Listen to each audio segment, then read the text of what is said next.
Okay. I see Gary and I see Nancy's name.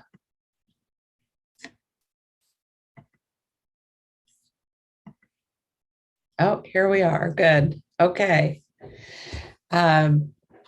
This regular business meeting for April 27th, 2021 of the Edmond School District Board of Directors is called to order.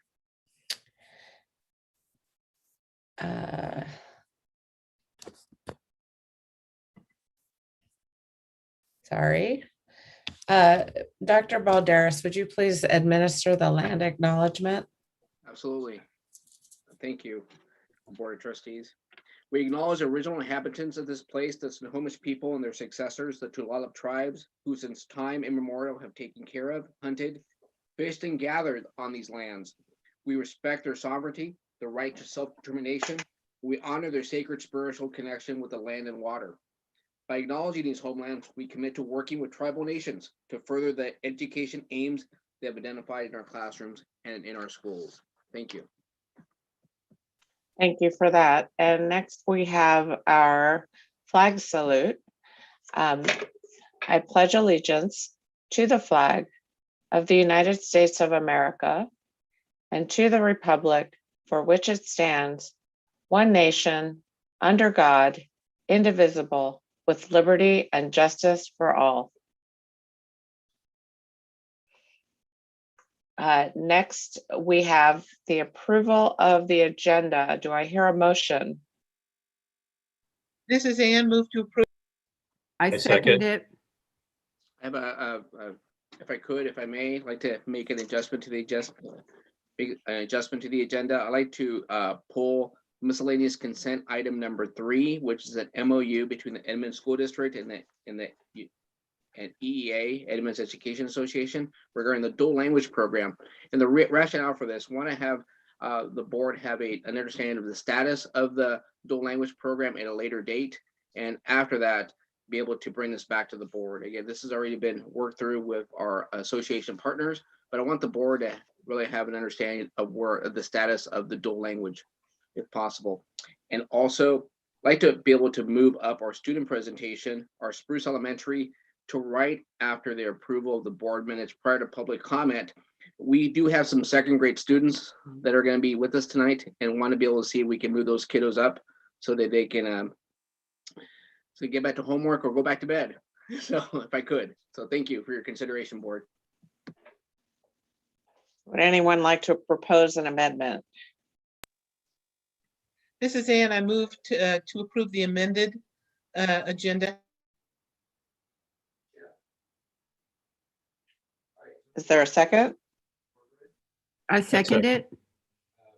Okay, it's been moved and seconded to approve the amended agenda. Is there any further discussion? Hearing none, I'll call for a vote. All those in favor of approving the agenda as amended, please indicate by saying aye. Aye. Any opposed, say nay. Any abstentions? And the motion passes. Next, we have our board minutes from April 13th.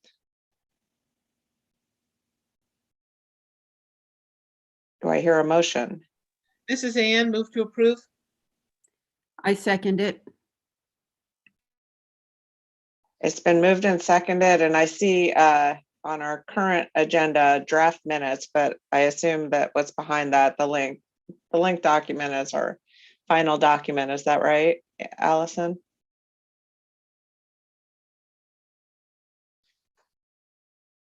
Sorry, I was confused. There was Yeah, go ahead. I may not have attached the final. The only difference is that the final don't say draft. Okay, good. Oh, and there was a question mark in one spot where it looked like a number was supposed to be put in, perhaps, which I thought maybe that's why it was called a draft.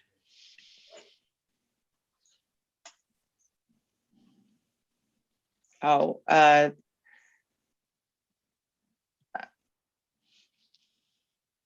number of students choosing hybrid. Yeah, that's it. Is that supposed to be a specific number, Allison, or is it just number? I believe it's just supposed to say number. Okay. We'll make those corrections, remove question mark and word draft. Okay. Is there any further discussion? It's been, yeah. On the minutes. Hearing none, I'd like to go ahead and call for a vote. All those in favor of approving the school board minutes for April 13th, 2021 as adjusted and indicated, please indicate by saying aye. Aye. Aye. Any opposed, say nay. Any abstentions? And the motion passes and the minutes for April 13th are approved.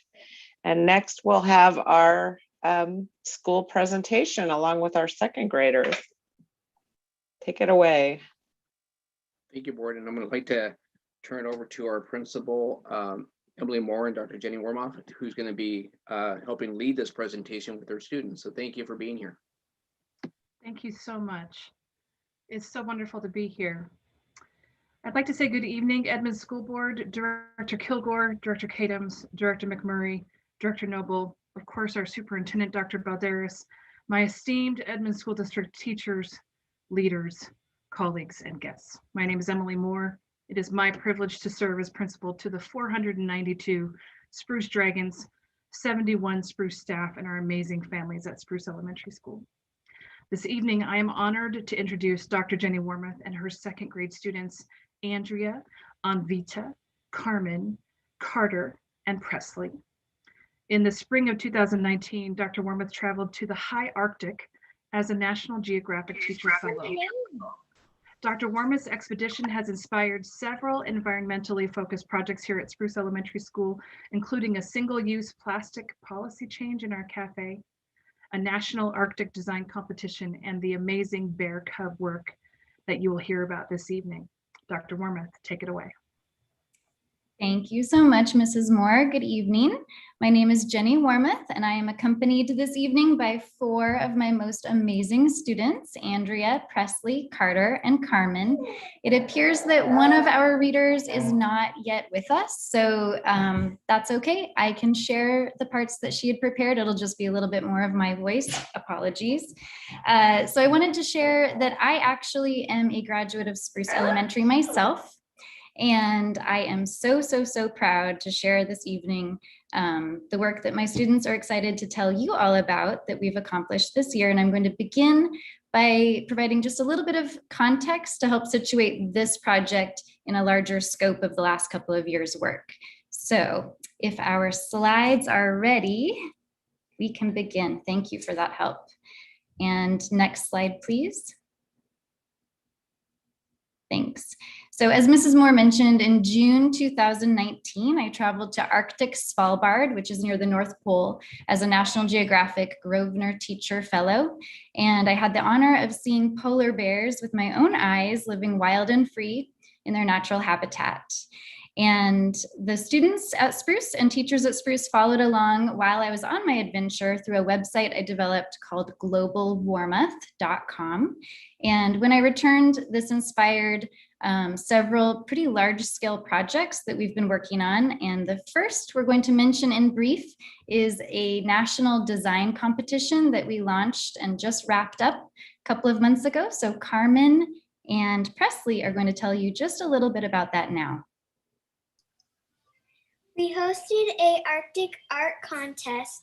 Kids created Arctic designs, and a panel of real artists and geographic experts helped us choose the winner.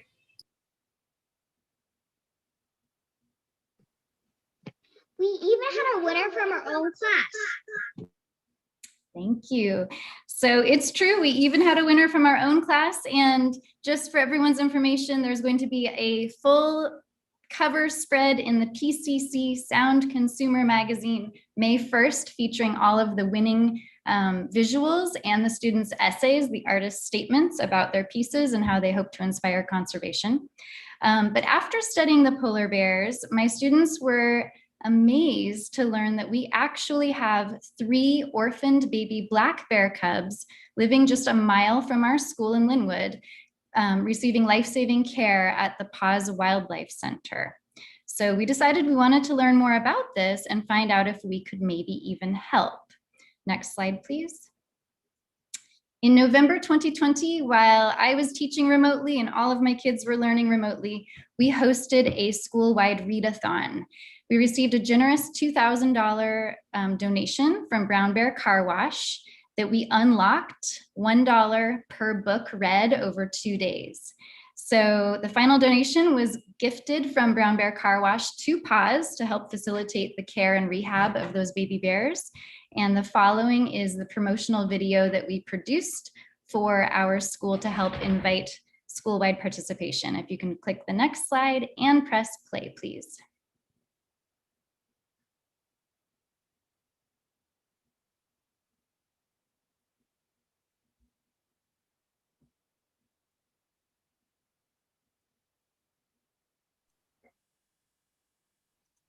Opportunity that we have to help the 3 little baby bears receiving care at Paws in Linwood.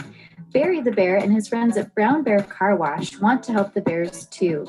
They said that for every 1 book Spruce Kids read on Monday, November 30th and Tuesday, December 1st, they will give $1 to help the dogs, cats, and baby bears at Paws.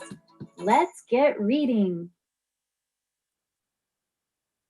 So as you can imagine, everyone was very excited, and this came at a pretty good time when there was a little bit of fatigue, and we had sort of, we were inspired and invigorated to continue to read and work hard for such a great cause. And if we can please look at the next slide, you'll see one of our presenters dressed a bit like a bear, and some of our kids will tell you some of the statistics that came out of this important work. It might just take a moment to load.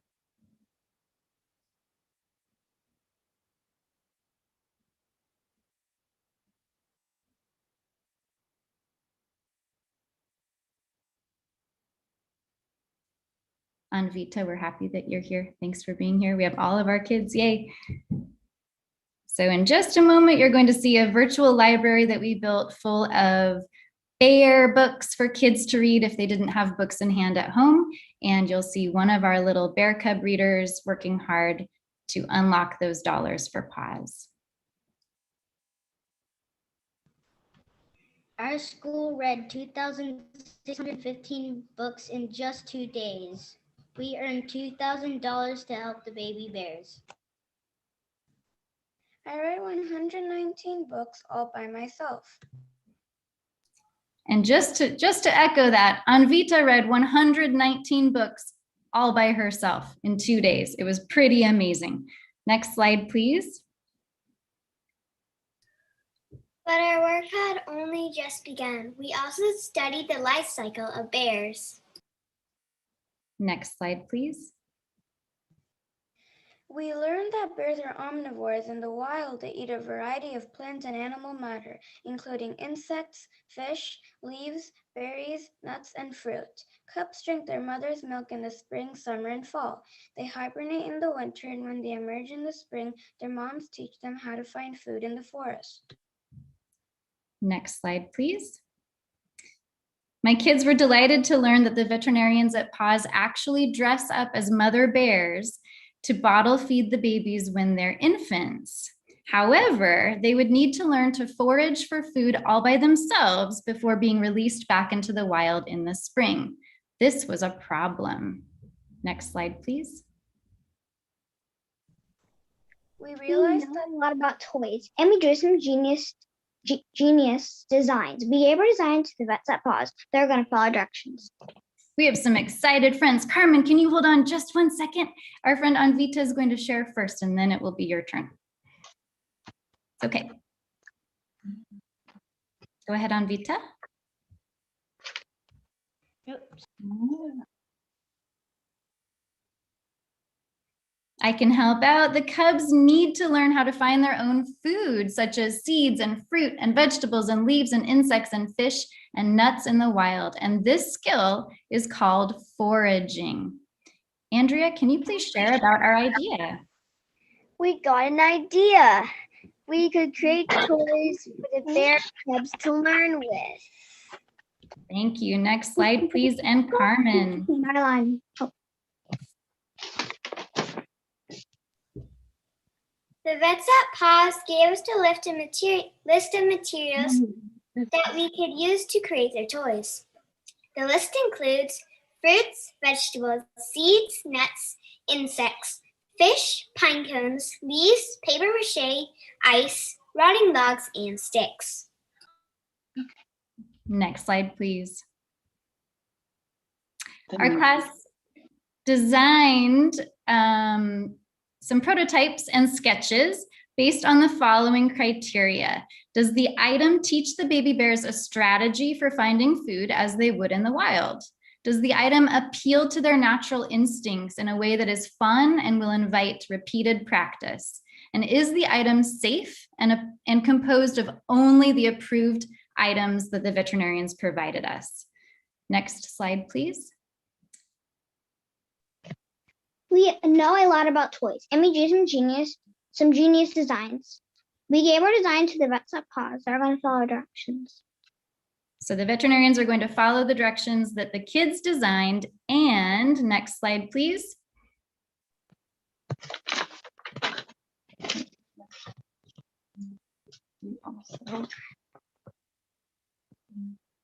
Go ahead, Carmen.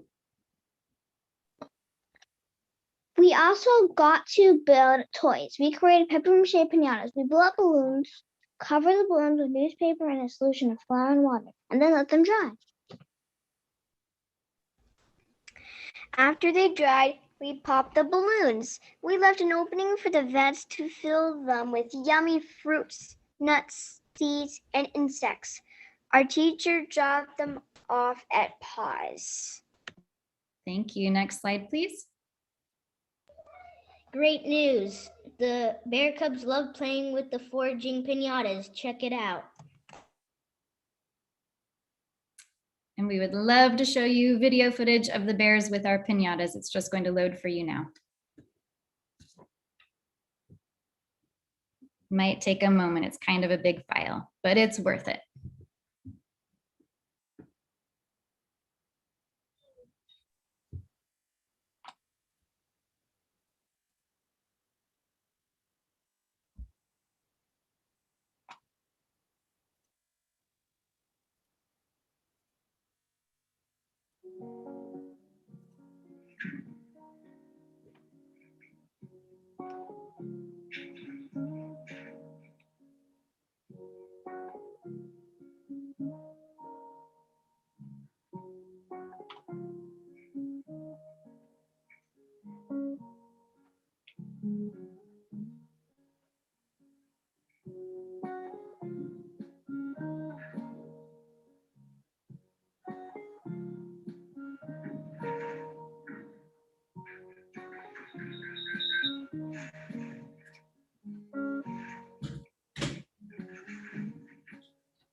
If you can please stop the video feed and pop back to our slide deck, that would be perfect.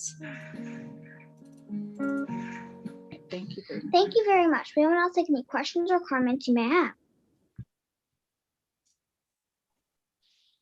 And we have Board? one last slide up there for you too, and we'll take any questions or comments you might have about our project. Thank you, Carmen.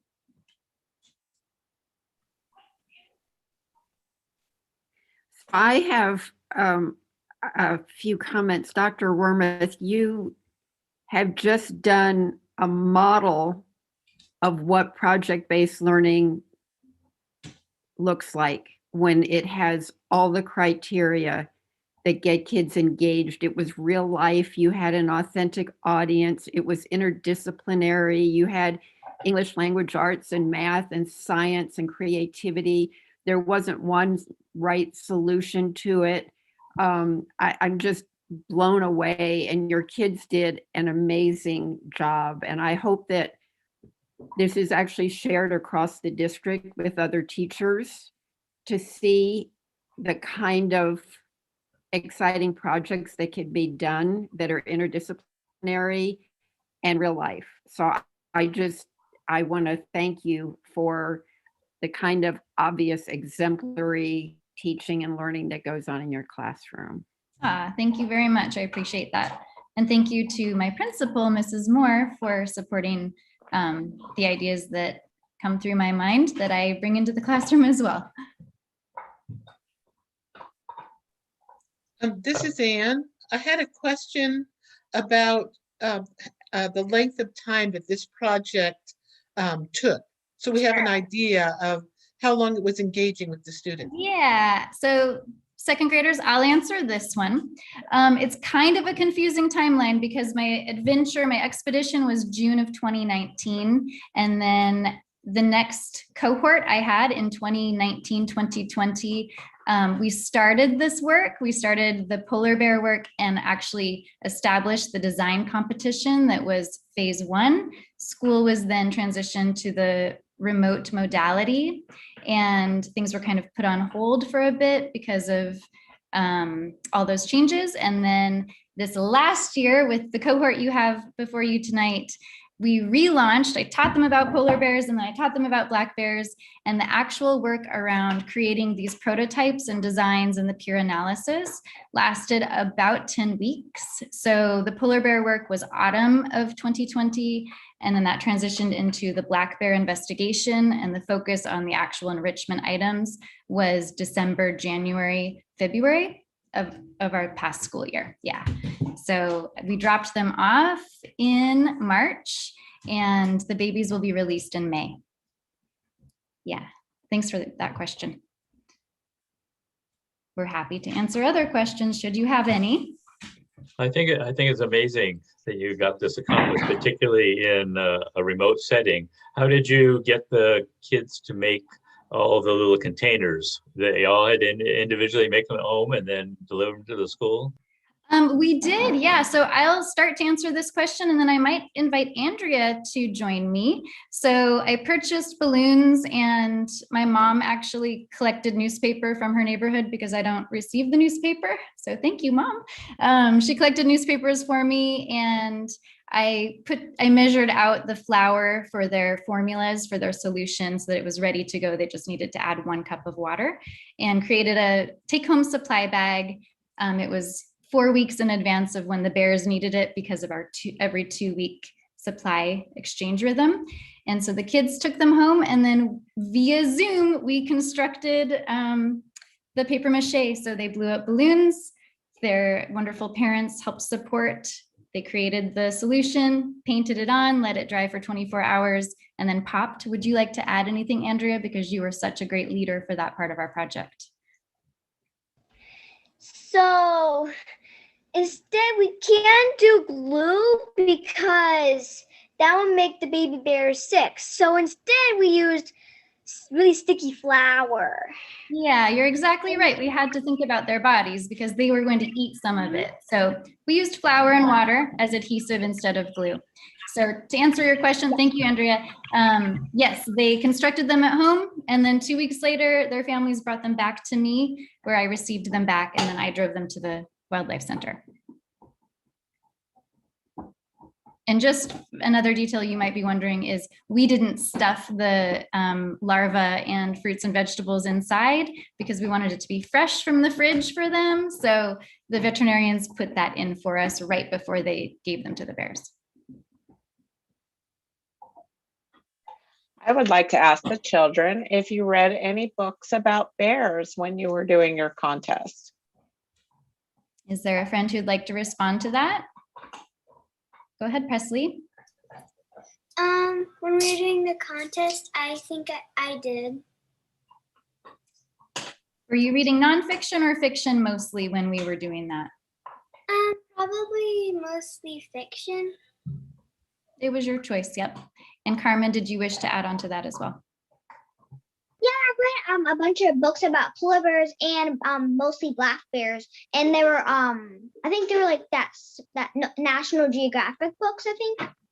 They mostly were, yes. And do you know where the baby bears will be released in May?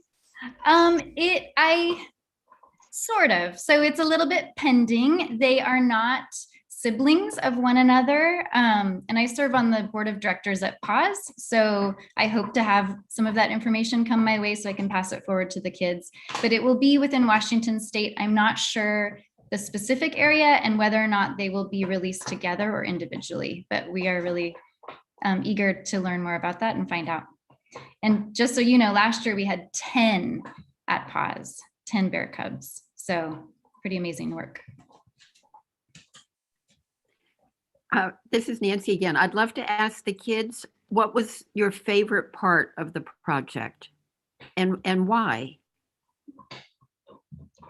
I will call on them if that's okay with you. So Presley, would you like to share? My favorite part of making it, or the bear whole process, was making the piñatas, and that was my favorite because it just made me happy when I got to see them. It made me feel like that I helped nature. Thank you, Presley. Andrea, would you like to share your favorite part and why? My favorite part was making the piñatas because I know how to make one. Yeah, you were a leader. You had done it before. So that was helpful. Also, did you realize I had teddy bear ears? Now that is pretty cute. So thank you, Andrea, for thinking about this special evening. And Carmen, would you like to share your favorite part and why? My favorite part was the Arctic contest because I loved competitions and getting prizes, and also I like drawing. Thank you. And Carter, did you have something you wanted to share? You don't have to if nothing's on your mind just now. Making the piñatas. That was your favorite part. Why is that, sweetie? Because I like to do arts and crafts. It was pretty fun. It was a little messy, but it was really, really fun. Thank you for your thoughtful question. Well, thank you so much for visiting us and sharing your wonderful project with us. The bears are just adorable and I can't wait to see where they go. So come back and share with us again. Thank you, we will. And second graders, you can just wave goodbye and you can head off and brush your teeth and go to bed and do the things you need to do this evening. You did a great job. Thank you very much. Bye.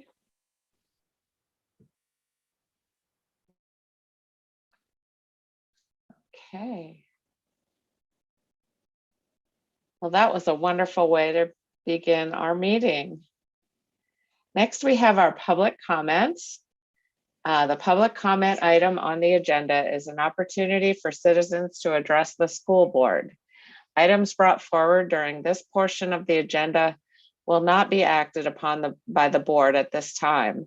Questions may also be referred to the superintendent or staff for examination and later response. And due to the COVID-19 pandemic, we accept written comments and we will read them. We have, I believe, 5 comments tonight. Let me find them. I'll go ahead and start. Our first comment comes from Jamie Wallen on projected class sizes at Mount Lake Terrace High School. I am a parent and teacher at MTHS. This last year, several departments within the school projected class sizes based off student requests for the 2021-22 school year. These numbers determine teacher FTE needs for the following year. The class sizes projected are unreasonable and simply unsafe. For instance, Earth and Space Science, which I teach, is projected to have 38 students per class section. In fact, only 3 of the 11 science class offerings were projected under 34 students per class, with the lowest being 31 students. AP Biology is expected to have 51 students. These numbers do not include adjustments to the class size with students who have specialized learning plans or EL students. Including these numbers would adjust the total class load on a teacher up, counting each of these students at 1.2 instead of 1.0.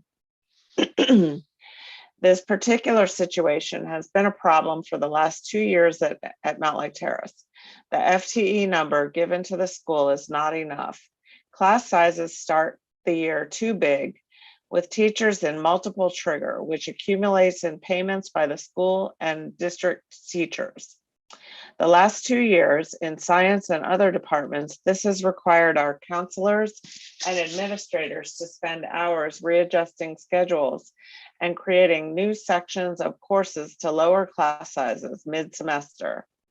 I have personally experienced this as a teacher at Mount Lake Terrace High School with my class load and reshuffling, and as parent of a student affected by the shuffle. The solution seems easy. The numbers projected are too high. We need to start classes with reasonable class sizes and the teacher FTE to staff them. Projected numbers follow suit for the fall. There is very little to no loss of these student numbers. As a parent whose student attends Mount Lake Terrace, I feel it is unsafe and do not feel my student will receive the attention she may need in a class of 38 students. I know these huge classes are projected in several core content areas, not just science. My request is to please consider the necessity for reasonable class sizes and the FTE to staff those classes with direction within the district to address the formula that calculates these projections. It is clearly not working in practice. Thank you. Excuse me. Next, we have a comment from Catherine Ramsey on the reduced ed program. I do not know everything that goes into these decisions. However, I do know that many students were withdrawn this year due to COVID-19. I fear that reducing staffing will result in us not having enough teachers once students return. We cannot risk increasing class sizes again, especially as we need to be socially distant. This has been a difficult year for teachers, and I'm sure you as well. Please do not move forward with this action. Thank you. And I would like to ask one of my colleagues to take over while I attend to the frog in my throat. I'm happy to take over. Thank you. The next is you did Catherine. Katrina Vickerman, who is writing about fall in-person learning plans. And she says, I'm concerned about plans for fall in-person learning.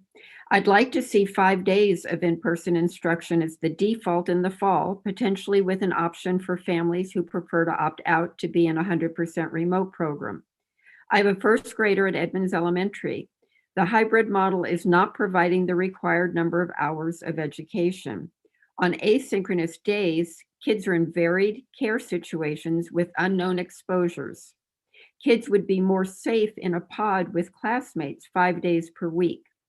Now that vaccines are widely available, data and CDC guidelines indicate the risks for students to continue to receive a hybrid or remote education are greater than COVID-related risks for in-person instruction. I'd like to see the school district announce a return to 5 days of in-person learning, particularly for the youngest learners, and spend their time and resources on how to make that in-person learning safe and successful. I have heard we may not know whether we will be hybrid or 5 days in person until August. That is too late for all involved to adequately plan. We will continue to lose students to private schools or to other situations, even from families who have previously been big advocates for public education. This will continue to deteriorate the current situation, and I'm concerned about our teaching staff for the fall if enrollment is low. And the next comment is from Brian Myrick. It is about the board's approval of high school graduation ceremony dates. It's at the April 13th, 21 board meeting. And Brian writes, Dear Edmonds School District Board of Directors, on its April 13th, 2021 meeting, the board approved on a single voice vote and without reading 5 items on its miscellaneous consent agenda, including an item number 5 titled, quote, single reading, approve updates to high school graduation dates to accommodate in-person ceremonies, unquote. With respect, it is unclear whether, had item 5 been read, that the members of the board might have become aware that the proposed, now approved, schedule to hold the graduation ceremonies of Linwood High School and Mountlake Terrace High School on Sunday, June 20th, coincided with the Father's Day holiday that will be celebrated by many Edmonds School District high school seniors and their families on a day that also includes, for some, worship at religious services. More than previous years' graduating classes, the opportunity for the class of 2021 to join with their classmates in person after a difficult year of social isolation is a special moment that should not have been scheduled to be in conflict with other important dates. It is very unlikely that because the dates have been made public, there can be no remedy for the conflict. But if the board can move to establish the times these ceremonies will occur, then that may help ameliorate any difficulties that families may be experiencing in making their plans. Sincerely, Brian S. Myrick, parent of a Mountlake Terrace High School senior graduating class of 2021.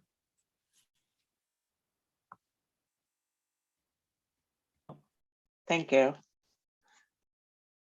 Next, we have our consent agenda. Do I hear a motion? I move to approve. I This is second it. Ann, It's been moved and seconded to approve the consent agenda as written. Is there any discussion? I believe we have, it's amended to remove miscellaneous consent item number 3. Thank you for pointing that out. So that will be removed. This is the consent agenda as amended at the beginning of the meeting. Let's see. Okay. Is there any further discussion? I would just like to ask for clarification. Will we have a little bit of discussion about the reduced education during our reentry discussion, or is that something we could? That's under new business. Oh, I apologize.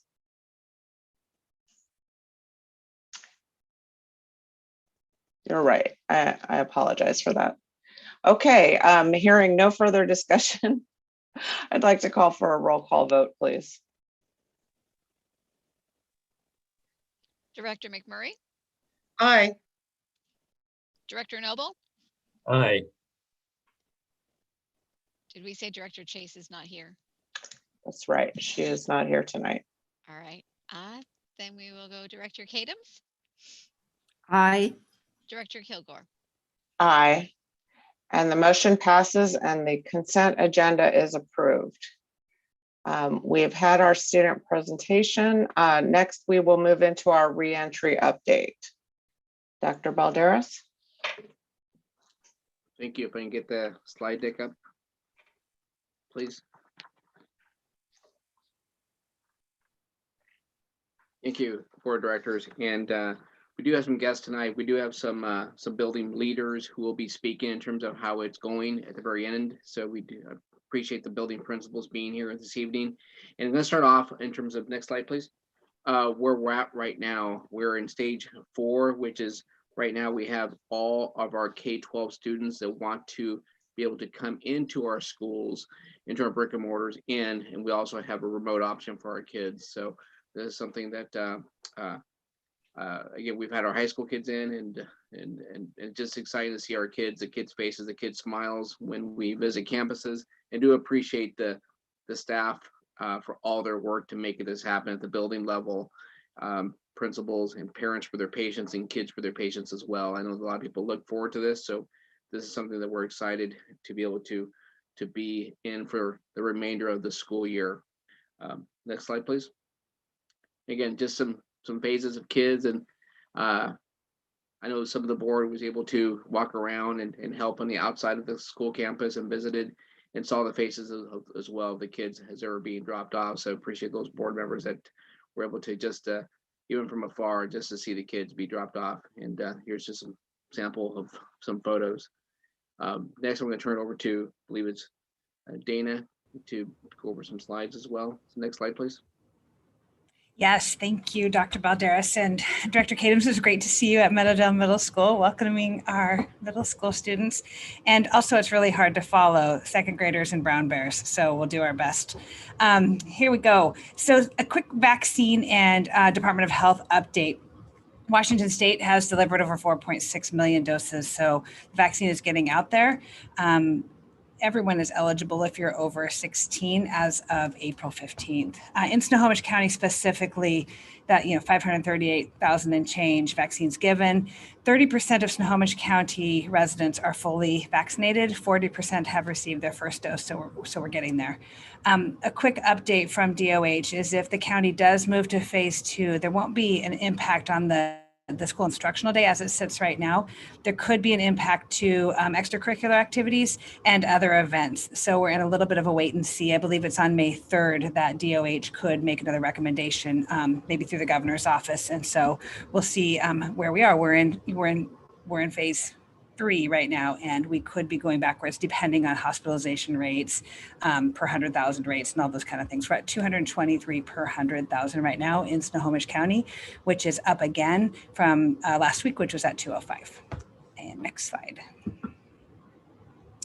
An update on our COVID-19 testing project and then a rapid test. We're really, really excited. There's been a number of people working on this project. So the pilot project that we talked about last time we were at a school board meeting, we're using Curative.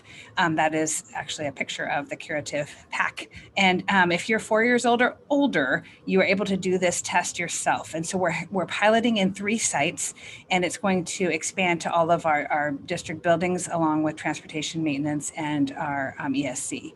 It's basically on-site testing for staff and students if staff want to be tested and if parents or guardians give permission. So if students were at school and showing symptoms or staff members, of course, they would go immediately to the containment room, and then they would have the opportunity to be tested right away instead of waiting. And then the way they sign up for that testing, then they are emailed within 48 hours on the test results. So it stops that. It's part of those mitigating strategies. This is one of those things: mask wearing, social distancing, hand hygiene, and testing so that we know who is positive. One additional piece is besides the containment room, if we don't have parent permission or something like that, we are going to also look at a drive-through curbside process. So somebody could come back to the school, drive-through, self-administer a curative test, and then we would send it in like we do with our regular process, and they would have results within 48 hours. Our goal is so we started today. We had to wait for a little bit for test kits, but at 3 sites we began this on-site testing today. That would be Meadowdale High School, Meadowdale Middle School, and Spruce Elementary. And then lastly, we'd like to launch this to all school buildings on around May 10th. Again, this is at no cost to the district. This is through a federal grant in coordination with Washington State and our local Department of Health. Then lastly, Bionex is a rapid test. It is required right now. We're about to enter into the winter sports season, and it is required for all wrestlers prior to competition. It is likely that the Department of Health will require it for other athletic competitions soon. So there's definitely more to come on that, but it is a rapid test, so you know the results right away for those high contact sports. And I think that's it on testing on site and also the rapid test. And next slide, please. Good evening, everyone. Rob Baumgartner with our Student Learning Department. We were asked by board directors to give some data that provide a little more detail to who has chosen to come into schools for in-person instruction. And I have a few slides that I'll share that are intended to be very high level. In the board packet, there will be a more detailed report, excuse me, not the board memo that comes on Friday. That will have things, we know one of the requests was to get data by school, and that will be included there. Here, the questions we'll answer with these slides are much higher level. What you see here is a graphic that displays, first by the district, the percentage of students that have chosen hybrid versus remote. So the black part of the bar indicates the percentage of students that chose hybrid, and the lighter portion indicates remote. A couple pieces of information that are important to understand about these data. First of all, you have probably seen smaller numbers with some of our higher grade levels in terms of what has been reported before. That's true because initially those data that we reported were from the Qualtrics intent survey. And so the data that we pulled to produce this is what is currently within Skyward. And so you'll recall that our schools went through a pretty massive effort to call families that had not been able to complete the Qualtrics survey. And we've also had some changes along the way. So pulling data from Skyward, you can see that the trend of roughly 65% regardless of grade level is pretty consistent. The other thing that I'll add is that, and I think our secondary principals can speak to this, this is not necessarily representative of what we're seeing in attendance at some of our secondary schools just yet. We know that some of the percentages of students that are attending for in-person are a little lower than what may have been indicated in Skyward at this time. So a little discrepancy there with some things, but based on what is in Skyward and the data that was used to form cohorts and things like that, pretty consistent across the board. Couple blips, you'll see that kindergarten and 9th grade are showing a little higher, closer to 70%. So next slide, please. All right, here's one of those slides that our department likes to produce, which is a visual that has a lot of information. And I'll walk you through this. One of the questions that was asked was, when we look at our demographics for the district as a whole, and then we look at the percentages by ethnicity and by grade level, are there any discrepancies? Are there any disproportionalities?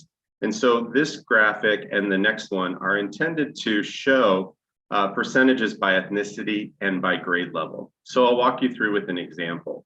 So if we were to look on the far left side of your screen at the total bar there, you'll see that the green section is indicated. These are our Hispanic Latino students and families. It shows 22% of students enrolled identify as Hispanic or Latinx. As you go across to the next set of bars, you'll see it's divided by hybrid and remote. You stay focused on the numbers, the green section, you'll see what percentage of the students attending in hybrid identify as Latino as well. So what you can see is that while the numbers show some variation across the board, there's nothing that sticks out too strongly that demographically we saw wide variation. And yes, there are some small ones, but nothing that stands out to us in a big way. And we have that for grade level across the bottom. We were interested in if these trends held across the grade levels. And again, you will have access to some of these data by school. I know there were some school specific questions that board directors had. Next slide, please. This just takes the same data, answers the same question by looking at grades 7 through 12. So again, percentages by ethnicity and by grade level, and pretty consistent, all in all, with what we saw on the last slide. So I have a couple more slides before I go on. Are there any questions with what we shared so far? Rob, this is Nancy. I just want to make sure that the way I'm observing it is true. Does it seem that the one group that seems more different from the average than any of the other groups is that there are fewer Asian students who are choosing the hybrid over remote, that there are more Asian students proportionately choosing remote as compared to any of the other demographic groups? Am I sort of seeing that correctly? Yes, you can see that by this, just as an example, if we were to look at grades 8, 9, and 10 here on, we're kind of looking at the tan or buff colored section. You can see that that's true. There's a higher percentage for that. So that is true. There are definitely differences. Next slide. This is a more simple version, but kind of looks at the data in a different way. So not comparing ethnic groups, but looking within each ethnic group, what is the percentage of students that have identified, are coming for hybrid versus remote. So as an example, if we were to look, following on Dr. Kadam's question a little bit, if we were to look at our students that identify as Asian, we have 53% of those students that are coming for hybrid and 47% that are coming for, or that are staying remote. And you'll see, of course, that's lower than our overall percentage. You also see that with our Native Hawaiian and other Pacific Islanders. So again, this answers the question that within each ethnic group, what percentage of students are attending for remote versus hybrid. Next slide.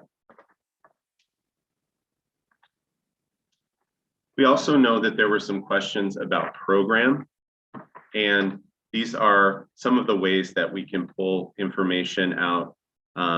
So along the x-axis, again, you see the district total, but as we move across, we see program categories such as ELL, English Language Learners Program, or students qualifying for free or reduced lunch. Great consistency by group. So these match the overall. So we don't see anything that stands out in terms of disproportionality. However, when you do look at gender X, remember we have that category that students can identify their gender as non-binary, the percentage is lower. And that's consistent with some of the other information we've collected about reasons that students choose to remain remote in terms of emotional safety and things like that.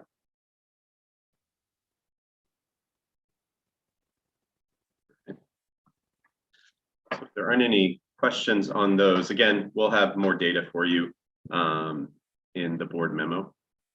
And if you have any questions, please reach out based on those. I also have the next set, so next slide. Just a brief update about summer learning opportunities. This is just really a condensed slide of information that we've shared in the past in terms of what we're hoping to do this summer. For our K-8 students, we're going to offer an in-person program that's by invitation only, and looking at our ability to staff and run a program successfully. We're going to reach out to those students we believe will most benefit from an in-person environment. And then we'll have a fully online program that will be open to all. And what's not included on here is our hope is that for families that really don't want to participate in any of these, but would like some ongoing learning opportunities through the summer, we'll have those available as we did last summer as well. So as an example, up until the end, close to the beginning of August, students could continue to access the online instruction component of iready. So really a continuum of offerings. The dates have not changed. We'll start right after our holiday break for July 4th, and we'll go, this actually includes a typo, so I apologize. That should say August 5th. We do have our K-8 program will be 1 week shorter than what we have there on our high school program. As we talked about before, our high school program will match what we've done in the past, offering a credit recovery program with some additional opportunities for acceleration. So students looking to take a course that maybe they still want to take or advance a little bit in their program plan. And like in the past, this will be an online program through a digital learning platform, but we will have the required in-person lab time.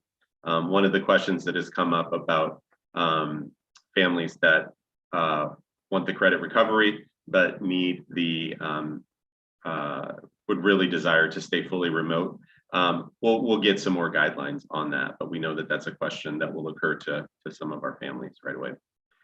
We'll also start that right after the holiday break. And as I said before, that will go until August 12th. And we'll have AM and PM options so students can attend for that in-person lab in the morning or afternoon. We're still determining locations. We're very close with our high school programs, and K-8s. We have just a little bit of work to do with facilities to make sure that we're not going to be on a site where there's a big project. We also want to be able to work with transportation a little bit so that we're using schools that are closest to where the most need is, if that's possible. So just that overview again. Next slide. Just a few additional details. In addition to the programs listed on the other page, where we don't have these completely fleshed out, as it were, but we are looking at an ELL newcomer program through the summer. And it will be an opportunity for students to advance their language acquisition and things like that. We're really kind of excited about what that could look like. We also have extended school year for some of our students that are receiving special education services. We're also looking at some other special education programming that will be incorporated into the offerings that we'll have. We're already, of course, getting questions about program recruitment and registration. We'll be getting that information out as soon as we can. Our goal is to have students identified and enrolled by the end of May. And so we'll get that all rolling very soon. For K-8, we have what we think is a really good identification process where we'll work really closely with school-based staff to identify those students that would benefit most and really lean on those connections that our school-based staff have to do that outreach and recruitment. Certificated hiring pools are open for both K-8 and high school. They opened just this week, and we've hired our summer school principals. Given that we want to have a wide scope with this, we have several administrators that are hired to help with the planning and development, and then of course the supervision of the program over the summer. Additionally, our childcare partners are excited to offer childcare at our summer learning sites. And so that will come as a great convenience for many of our families. And so as programs develop, sites are determined, we'll be able to share more about what those partnerships will look like. We've always had a summer learning webpage. That page is now updated with a lot of this information, as well as a little more detail on what the program offerings will be. And those have already been distributed to families in an e-news with a link to the site. So that's the update for now on summer learning opportunities. And I am not sure who comes next. It's me, Rob. Can I get the next one? Thank you, Rob, for that. And again, just want to have an opportunity for the board to talk about opportunities. I know this is something that there's a lot of opportunities that we've gained during this pandemic, and including a blended learning option, full remote learning option, also the technology enhancements, but also just programming in general and our SEL work in terms of the work being done in schools as we begin to frame up our multi-tiered system of support that we're going to continue to work on as a system to ensure that we're aligned and we're providing the kids and staff the opportunity to be able to meet their needs at the building level.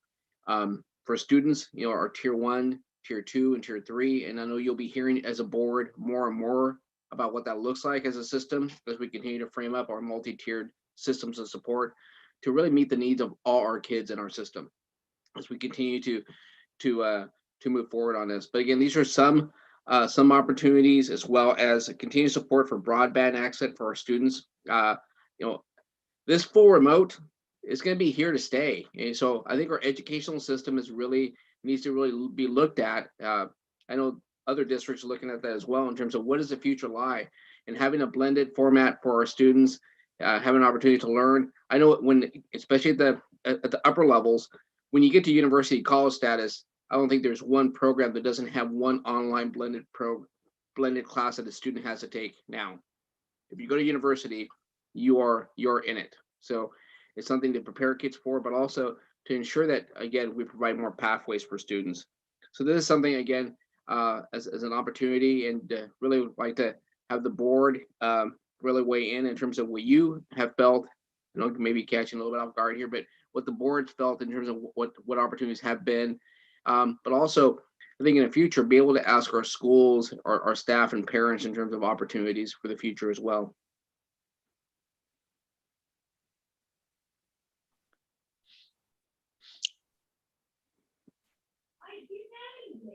Any comments from the board? Board, are there, I know that there are going to be some thoughts, things that we've been sort of seeing elements of learning from a distance that we thought might be worth exploring keeping, as well as some things we'd like to improve on. Are there any thoughts? So this is Nancy. One of the things I saw when I visited Zoom classrooms, and this went K through AP government at the high school level, was the use of some applications, and I don't know the name, but I'm sure the teachers know the name and the tech people and the administrators know the name, but of ways that the teachers were able to monitor the kids' progress in real time without the amount of time that it takes to walk around in person to every desk. So what's it called? One of them was called Pear Deck, something like that.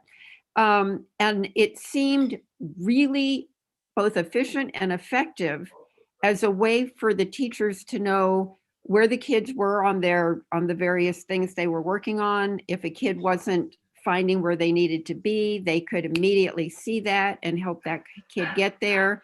They could get other kids were helping. Anyway, those kinds of technology supports that really were improving the teaching and learning process seemed like something we want to continue doing? Because I know in in-person learning, you're up here at the front of the room or over here at the side of the room, and it's hard to know, what's going on. But a quick scan of whatever they were looking at really helped them. Something else I've thought about, which I'm sure a lot of people have thought about, is we don't really have to have snow days anymore, right? The kids have a computer at home. The only time we would have to not do that is if the power goes out, which we learned doesn't always happen just because of snow, but it happens anyway. The other thing I was thinking about is the use of asynchronous time. So in regular in-person education, asynchronous time is typically used for homework, to practice skills and concepts. But I think rethinking homework as in a different way in terms of the use of asynchronous time to really be more complementary and being sort of an intersect between the teaching and learning process and the having kids take more ownership in what they're doing and learning during that kind of time seems like something we can all think about as a way to improve on the concept of homework, and think of asynchronous time as being a more productive and even student initiated time for learning. This is Anne. I think that the thing that came to my mind was the ability maybe to use some of this technology for academic support for students in a traditional classroom brick and mortar setting. Kids can get support, say they stay after school and they work with the teacher, or they go in before school or whatever. I'm just wondering if, for example, if there would be a way for teachers to do some sort of video or enhancement of a lesson that they were teaching in math, where a student could actually go back in at a later date when they were working on their homework and re-watch the teacher going through a procedure of how to do things. I know for me in high school, the first time I saw something in math, I probably wouldn't get it. I would need to watch it several times, or if I could have, to really understand what was going on while I was doing things. And I'm just wondering if there's a way to use the technology and the kind of the video academic system to provide support for kids in times and places that are more convenient than 3:30 at a particular school building. So I'm just wondering if that might be something that we could look forward to. I thought you were going to talk about on the Zoom office hours that are being held now. And I would want to ask the teachers what they think of that that service. From a family parent perspective, it's pretty convenient that if there's a set aside time of, on those Wednesdays, there's a set aside time where my student can contact his teachers and get that one-on-one help from his, dining room table. And so he could pop in and out as needed. That might be something that we could carry forward if the teachers think it's worthwhile. Things like family meetings sometimes, your curriculum night. Not that everything should be online, but it's hard sometimes for parents to find the time to come in and meet in person. And could we use this technology to meet on Zoom? So some of this I'd like to see carried forward and used appropriately as the experts think it's worth using.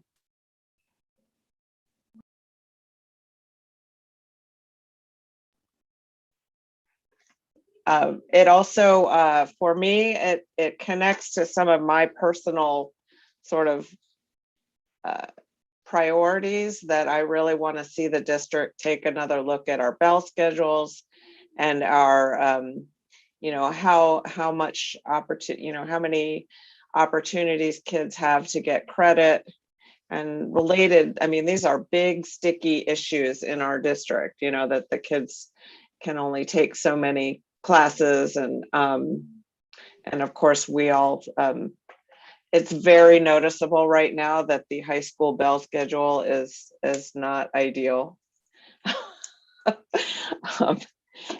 You know, after they've had the opportunity to start at a later time. So I feel like the technology may be able to help us solve some of those sticky problems that we haven't been able to solve in the past. I'm not sure exactly how. I have a few ideas, but I would hope that we could take a fresh look at some of these what I consider sticky problems that I would like to see us solve.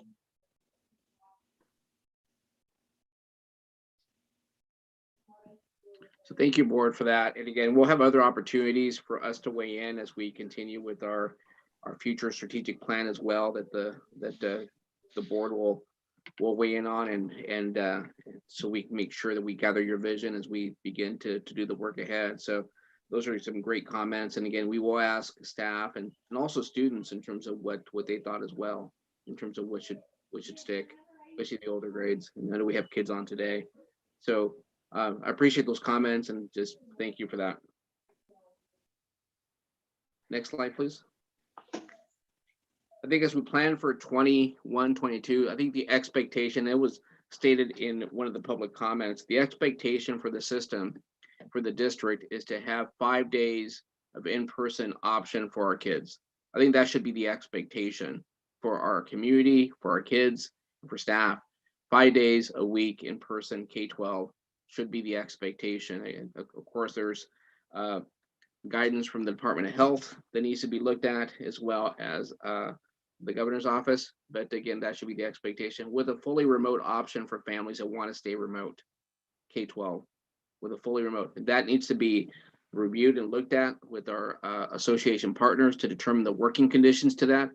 But I think that should be the expectation. I know it's something that as more and more vaccines are put shots in arms are had, that we're able to be able to do that more and more safely. And our hope is sometime next year that we're able to have vaccines for our youngest learners as well, which would be phenomenal as we really look at the light at the end of the tunnel in terms of trying to work our way through this and work.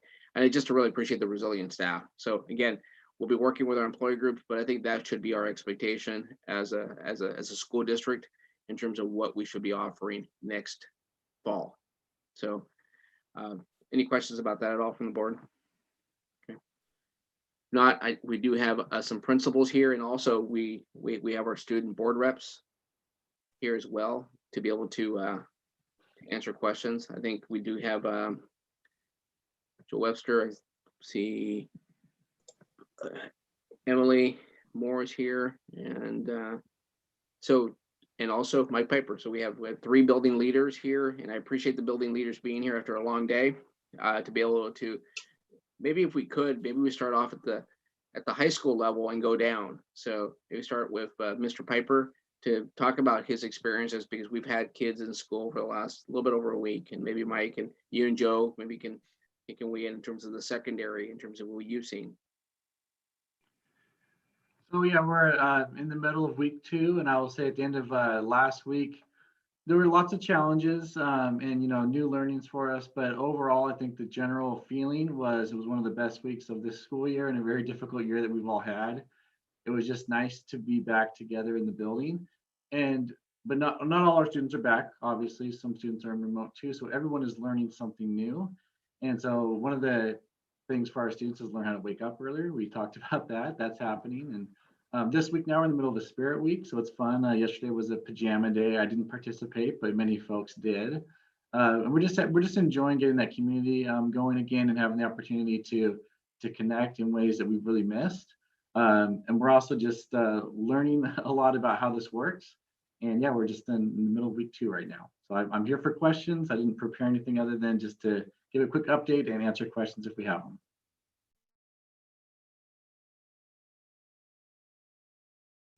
I'm sorry, maybe we can go through all the building leaders first, and maybe we can come back, and I know Joe, maybe we go from the high school down. Joe, you want to provide some comments as well? Yeah, very similar to Mike, except he beat us to the Spirit Week by a week. You wouldn't have if we hadn't had a power outage on the first day, probably. But anyway, no, I mean, there's a lot of people to thank for making it happen. I mean, our custodians, the technology department, you know, obviously our teachers, student services. I just felt like when last Monday happened and our students showed up, there were no surprises, you know, other than the power, but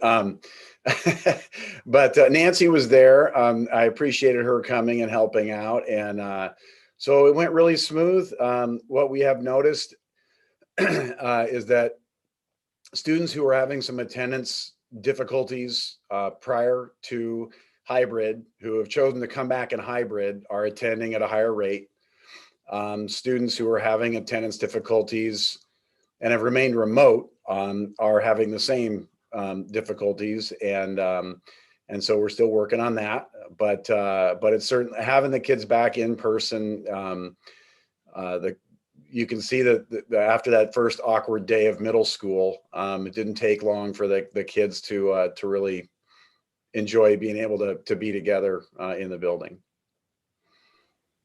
And I can just jump in if you want, Dr. Balderas.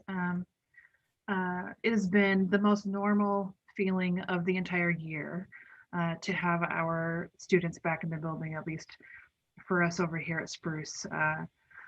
My best sleep of the year in getting our kids back into the buildings.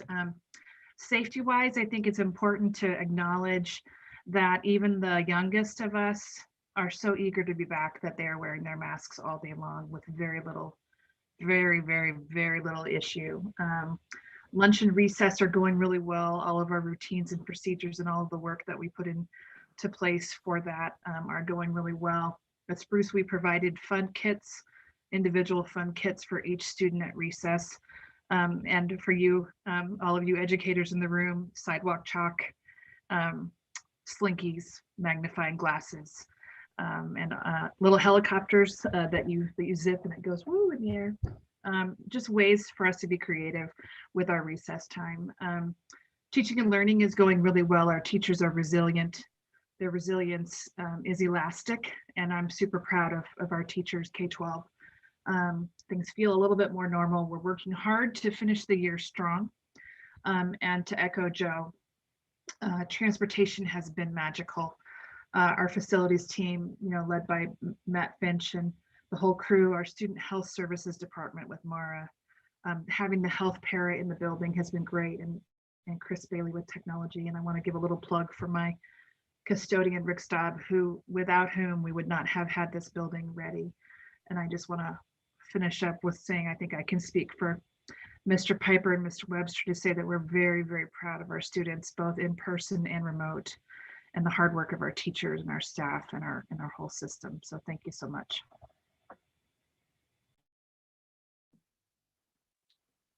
Really want to thank our building leaders for being here and open it up for board of directors comments or questions. I have one. I don't know if you're going to address this, Dr. Balderas, but I think it would be helpful for the public to know what our process is if a child shows up with COVID. Yeah, maybe I'll ask the building leader just to weigh in. Well, if we've done our process correctly, no one is showing up with COVID because that has been discovered in the health screening process. But we have had instances in Little High School where a student tested positive after being in the building, so they did not show up prior to. But that initiates a process of contact tracing and working with our district support and Snohomish County Health to determine our steps. Yeah, I would just echo what Mike said. And probably something that we've emphasized with staff a little bit more than usual at the secondary level are, fairly strict or strict seating charts, for that reason. So we know where students are during the day if we have to contact trace. And I think Mike and I have both had to go through a process of determining if we had to have students quarantine at home. And so, and then just being as transparent about it as we can with our staff and our community while also protecting people's privacy. And I would just say that our student health services team and all the buildings have done yeoman's work in making certain that our attestation process is really clear, and our kids are hyper aware if they have a sniffle. And so, if something like that happens in the building, we do follow all of our procedures, and we have some staff in place that are really helpful with that. But our kids have been doing really wonderful work, and we're really, really proud of them. Yeah, it really has been a great team effort all the way from district leadership to our students. Our ASB students helping and create a video to inform and train our students on our process. But it's been a pull everyone together, and the process I'm very proud of it right now. This is Anne. Through the pandemic, I've been concerned about students who have not been actively engaged in the remote, and the difficulty that we've had finding out. Some of the students just seem to have evaporated. They haven't been engaged, and we haven't been able to figure out, are they even here anymore? Where are they? And I'm just wondering, now that we are back, that we've got the kids in a hybrid mode, are we making contact with students that we lost track of during a full remote? Well, I can only speak for Meadowdale Middle. I don't think we lost track of any students. We certainly did have some students that were a challenge to get online and in their classes in full remote, but we had pretty early on developed a system where different staff had different cohorts of students, and we weekly looked at attendance and reached out to the students and their parents to see how we could support them. So I do remember last spring when we went online, which was much different from this year. We had one student during that process that we were not able to make contact with, but we've been able to stay in contact with our kids. But it has been, I would agree, really, really challenging for some to meaningfully engage in classes on Zoom, which is why we're so excited to have them back. And do you find that they are back, that they are showing up, they opted for the hybrid model versus the fully remote? I can't, I haven't drilled into the data to say of our cohort of students who were struggling to attend, whether the majority are coming back or stayed remote. What we have found is that for the ones who have come back, their attendance is much better. But we're also only looking at so far 3 opportunities to come to school. So that's a small sample size, but we hope that it will stay that way. Speaking from the Spruce perspective, Director McMurray, we worked really hard not to lose anybody. So people that moved out of our school, we knew where they went. We had a number of families, as you may recollect, we're about 85 kids down.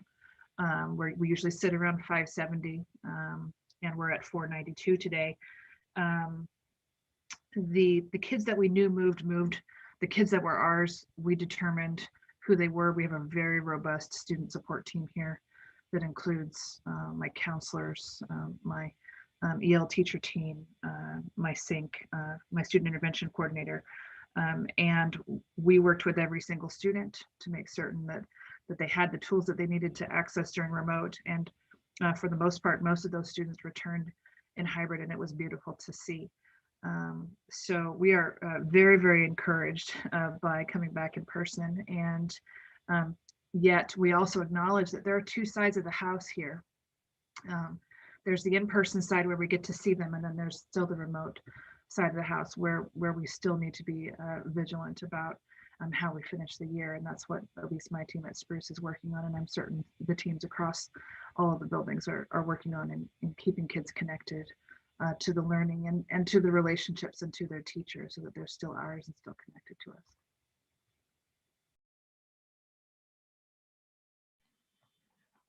Much the same at the high school level.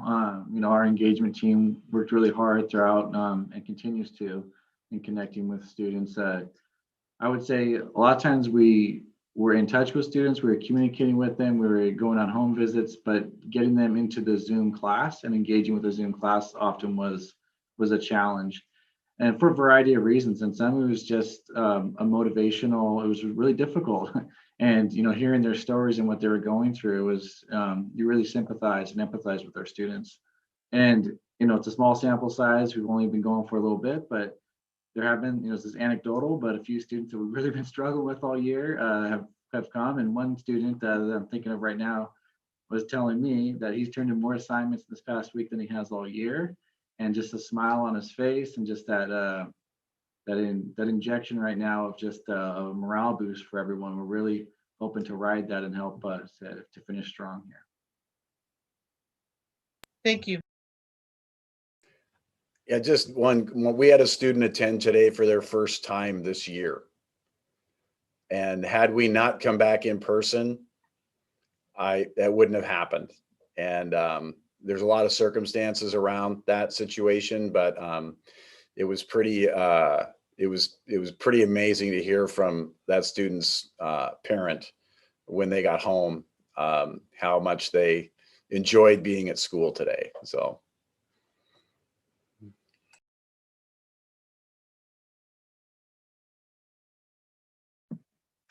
Are there any other comments or questions from the directors for our building leaders? I just want to thank you for all the work that you were doing. And as a parent, you know, I have one happy child as well in high school, and I see the happy faces in my neighborhood, and the kids are just thrilled. And I appreciate everything that you're doing for us. Yes, and I just want to say thank you for just reinforcing that every kid matters. And I'm so pleased that all of you are able to report that you have done what you had to do to figure out where each and every kid is, even if, as you say, they never got to a Zoom class. At least they know that the adults in the system were concerned about them, cared about them, and were tracking what was happening. And I'm just so glad, even if it's only one kid, that's one. And that's just very heartening. Thank you very much for letting me know that.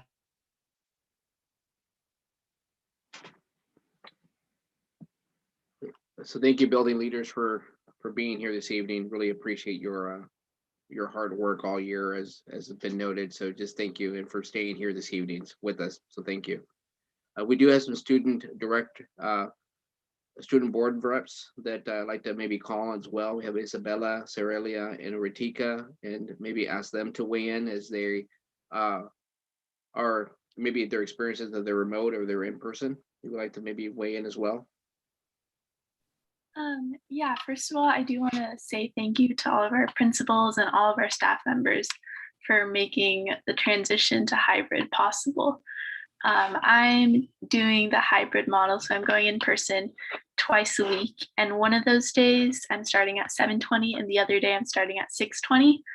So the zero period is a little bit hard. The transition has been hard, but it's definitely worth it. Being able to be in person and meeting my teachers. I mean, I don't blame my teachers for not knowing my name before, because it's hard when it's a bunch of screens, but now they actually do know my name. So that's pretty cool. And also just like being able to collaborate more with fellow students. So I really like it.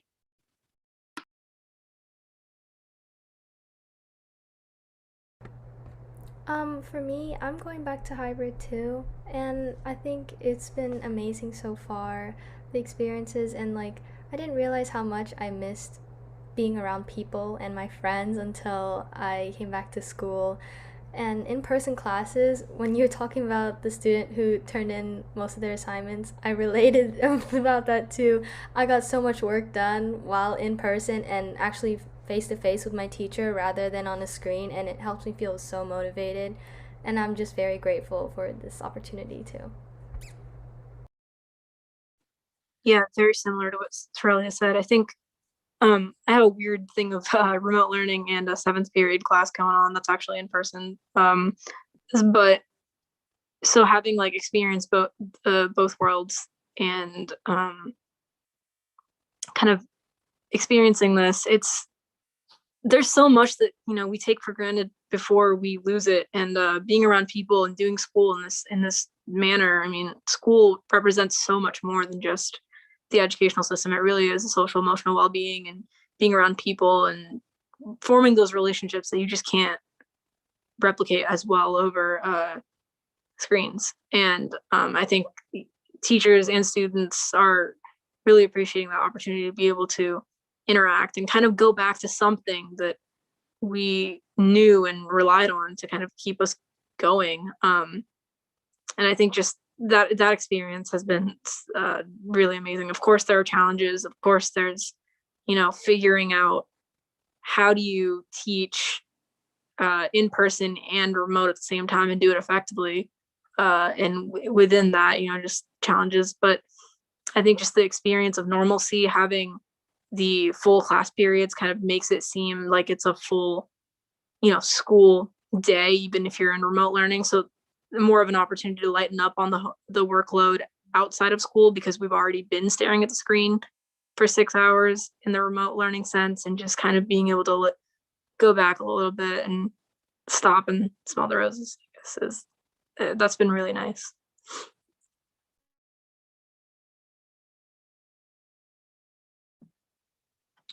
Thank you, students, for your comments again, and again, with great appreciation to our building leaders for all the work to keep everything moving this year, and just really great appreciation. So it's been had. So thank you, board directors. Any other questions from the board to either students or staff on this presentation? So thank you. Thank you for that excellent comprehensive presentation. And I look forward to more in-person schooling, and I'm just so appreciative. Next, we have unfinished business. Our first item is a second reading to adopt revised policy 3418, response to student injury or illness. Do I hear a motion? I move to approve. This is Ann, second. It's been moved and seconded to adopt revised policy 3418. Is there any discussion?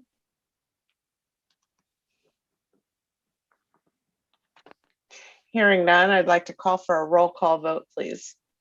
Director McMurray, Aye. Director Noble, Aye. Director Kadams, Aye. Director Kilgore, Aye, and the motion passes and the revised policy is approved. Next, we have a second reading to adopt revised policy 6000, program planning, budget preparation, adoption, and implementation. Do I hear a motion?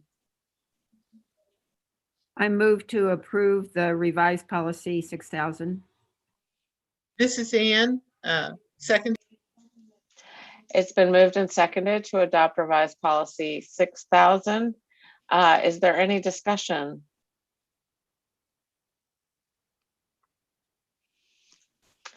Hearing none, I'll go ahead and call for a roll call vote, please. Director McMurray, Aye. Director Noble, Aye. Director Kadams, Aye. Director Kilgore, Aye, and the motion passes and policy 6000 revised is approved. The next item is a second reading to adopt revised board policy 6512, infection control program. Do I hear a motion? This is Ann, move to approve. I second. It's been moved and seconded to adopt revised policy, board policy 6512. Is there any discussion?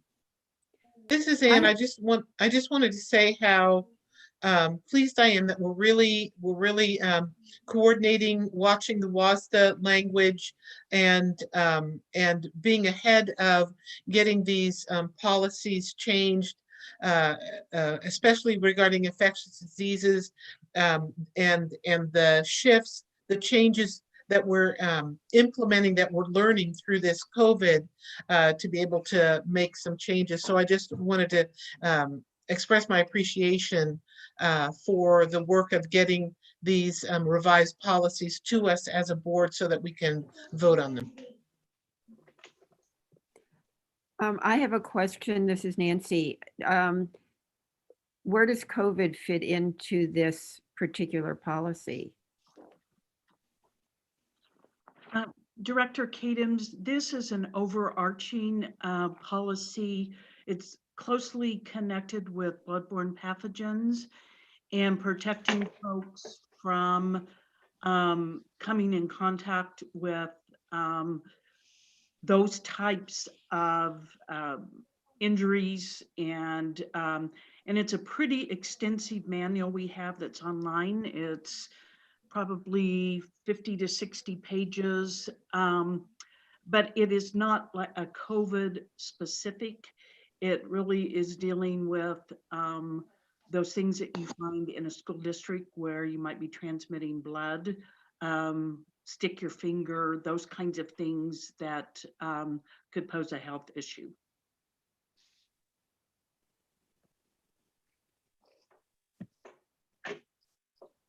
Is there any more discussion or any questions? Hearing none, I'll go ahead and call for a roll call vote, please. Director McMurray, Aye.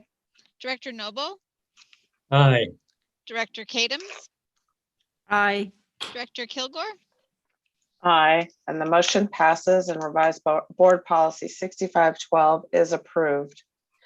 Next, we have new business. Our first item is a first reading with no action on reduced educational program for the 2021-22 school year.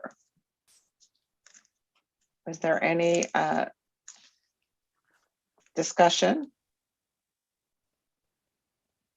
I have some questions, and I don't know if staff have the answer now, but it's something maybe staff can get us the answers to.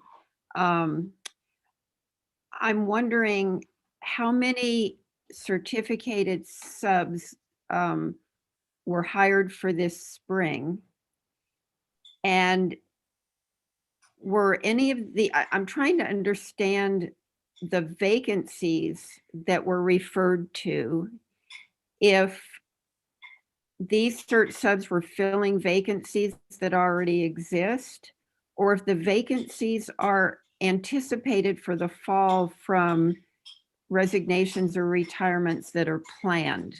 So that's one question that I have. Okay, I can answer that. On the cert subs this spring, we are hiring continuously for that need. Our availability of subs has been lower this year due to the pandemic. We trained over 150 subs to do both remote teaching and in person.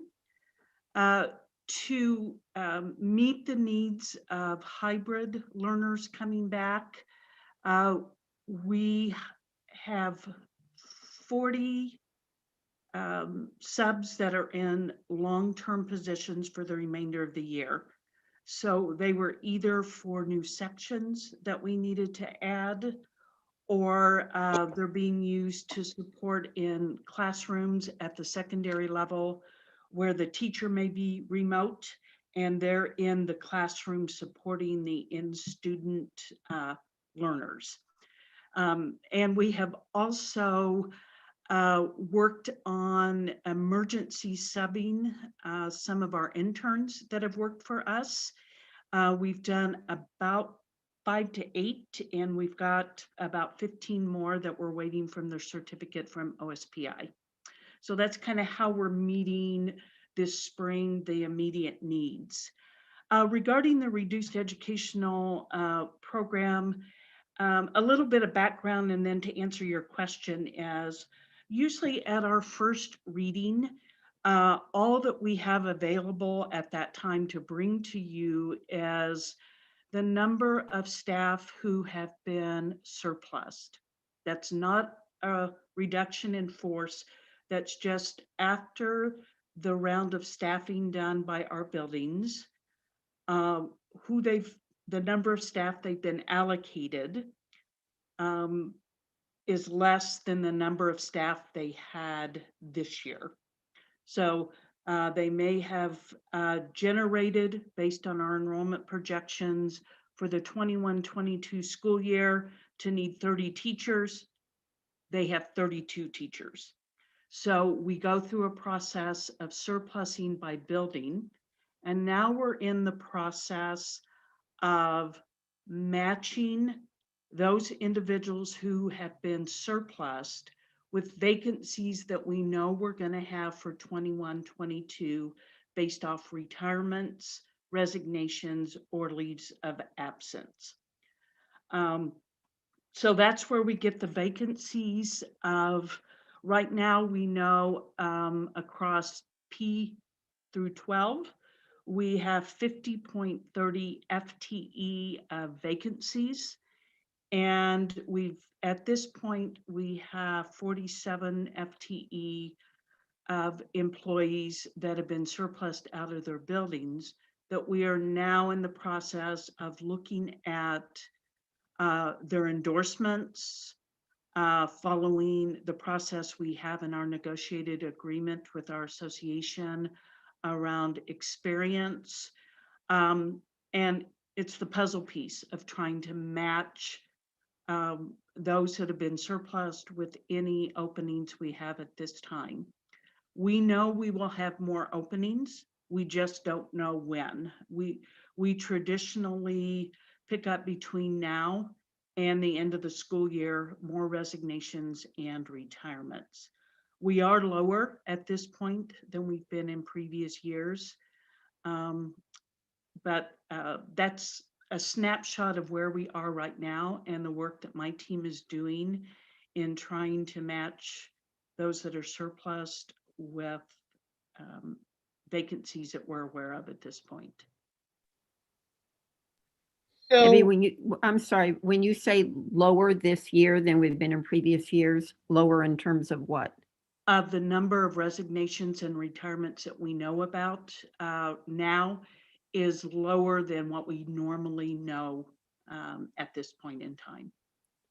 Do we know how many students who had not been enrolled before we offered hybrid opportunities have enrolled, meaning has our enrollment gone up since hybrid opportunities have opened? I'm going to see if Lydia could take that on the enrollment. So our next enrollment check will be May 1st count date. So I probably don't have current information until the Skyward team does their monthly count at the start of the month.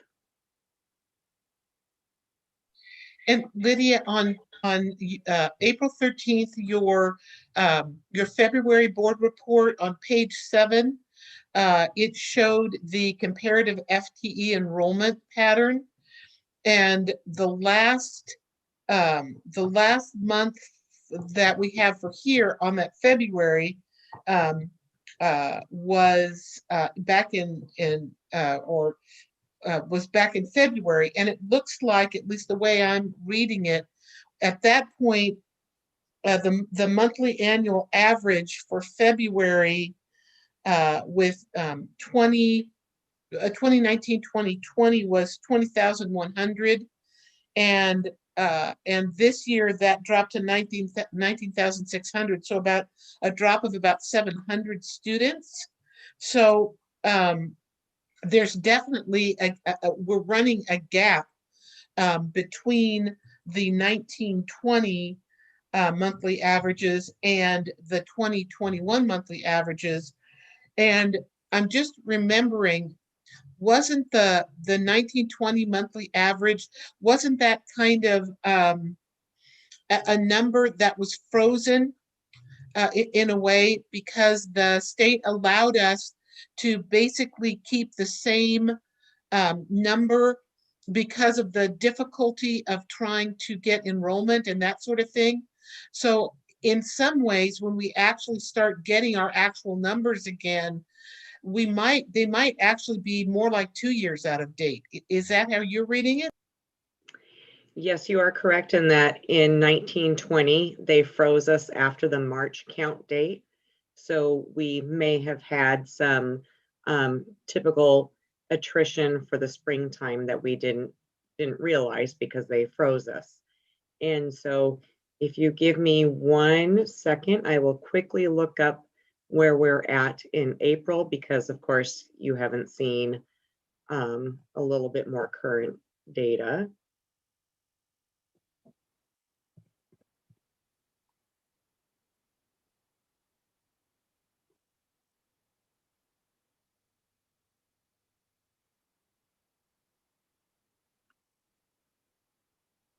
As I'm clicking and it's quiet.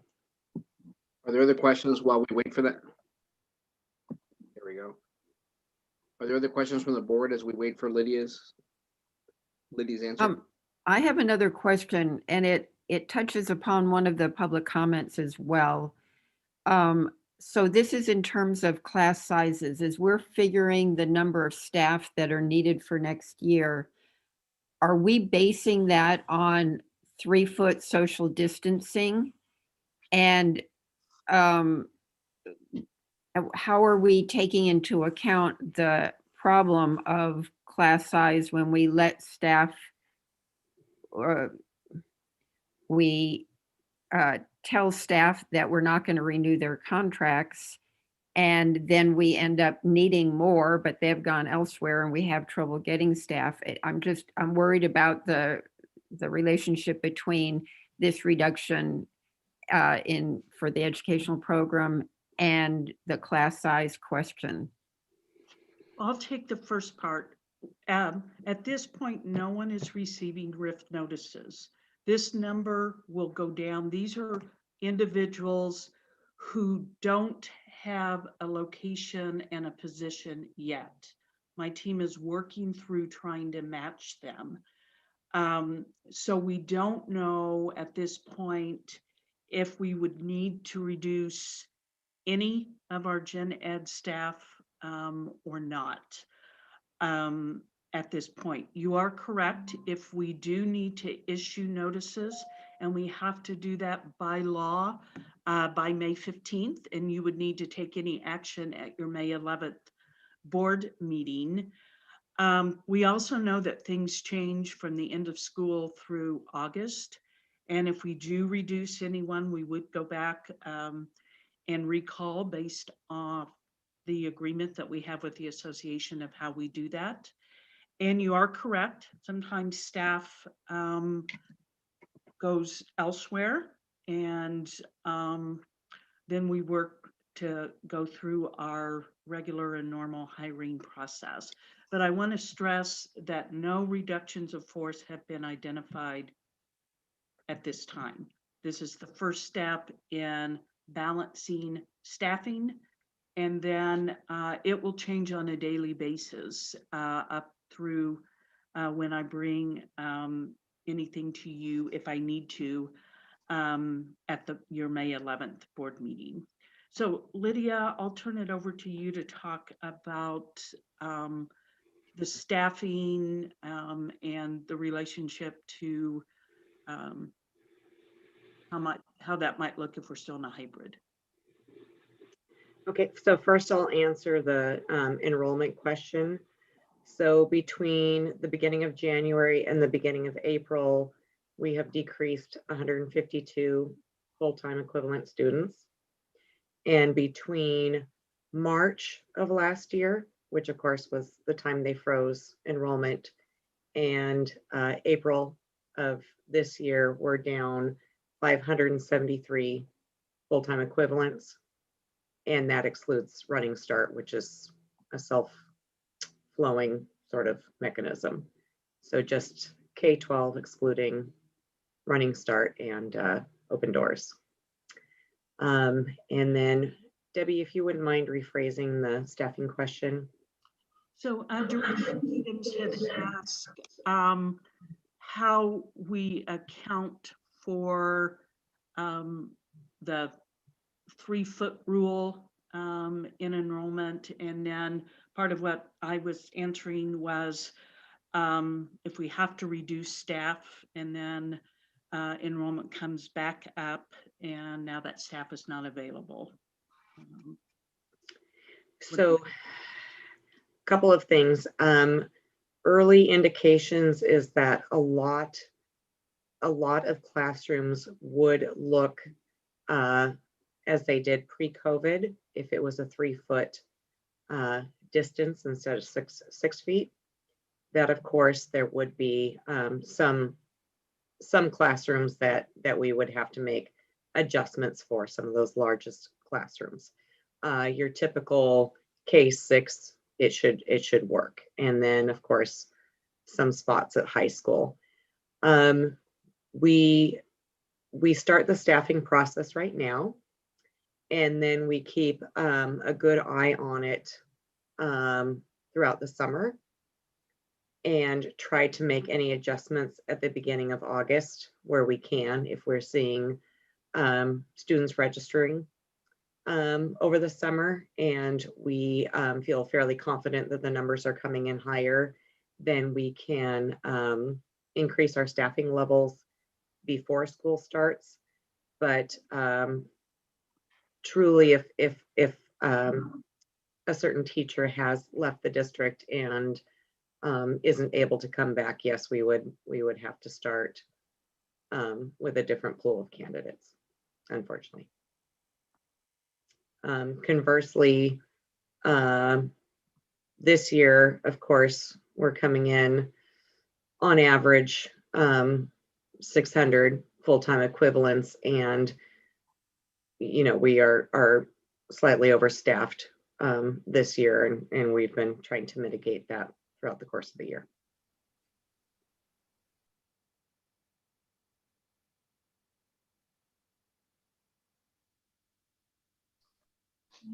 Are there other questions or comments from the board?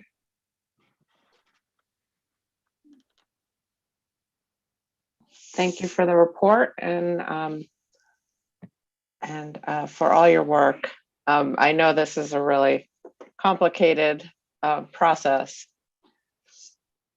It's a puzzle piece, and Debbie and staff are just doing a phenomenal job of trying to match pieces. We'll continue to work with our association partners to make sure that, again, we do match as much as we can.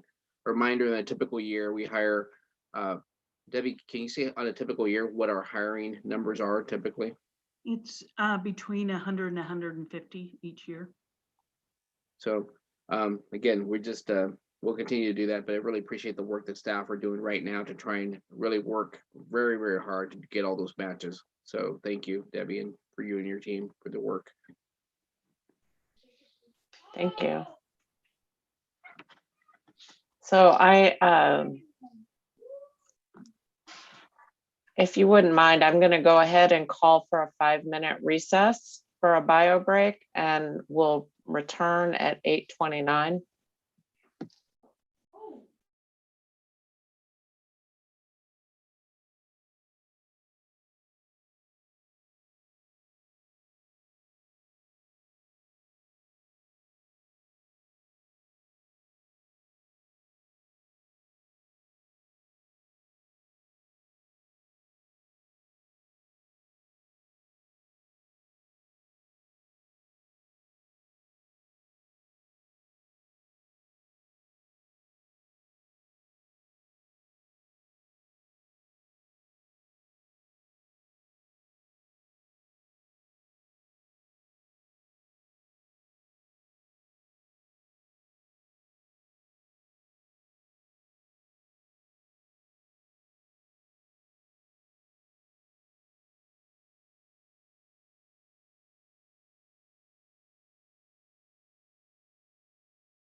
Car wash want to help the bears too.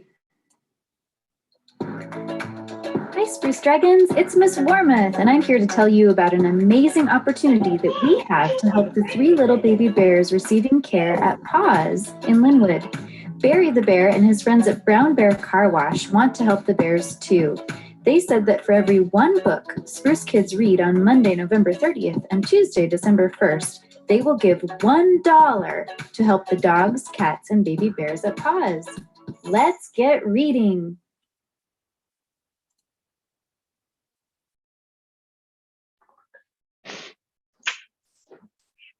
During the break, we got to see the little baby bears again. Thank you.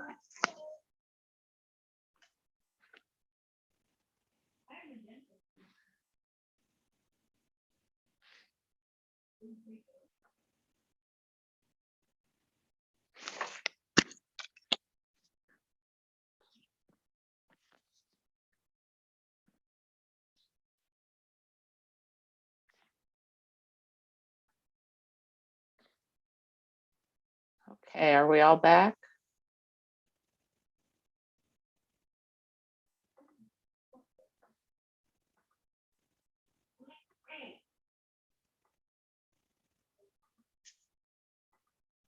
Okay. Can you hear me? Yes. Okay. Yes, we can. Thank you. And I can hear you too. Okay. We're back from recess. Our next item under new business is a first reading with no action to adopt revised policy 3220, freedom of expression. Is there any discussion?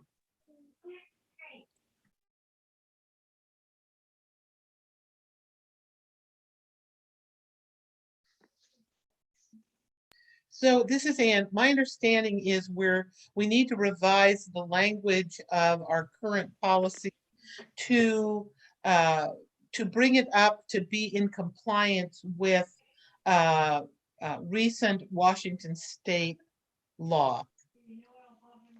That's correct. Yes.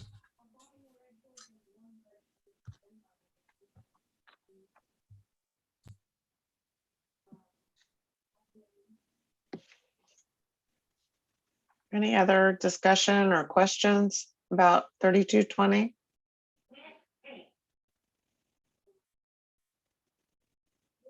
Okay, our next item is a first reading with no action to adopt revised policy 1250, students on governing bodies.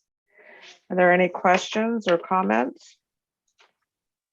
I have to say, it makes me really sad that we can't provide scholarships for our student advisors. I don't know for how long we've been doing something that we weren't supposed to be doing, but I do hope we're able to get support through the foundation for our students, because I think they deserve recognition more than a certificate for the time and effort that they put in to being board advisors, and the value added that they bring to our work here is immeasurable.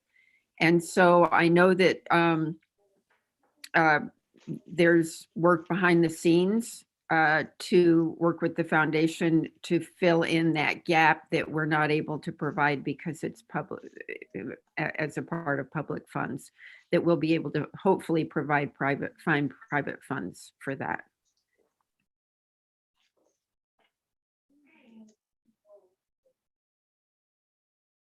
Any other comments or questions about that policy 1250, the revision?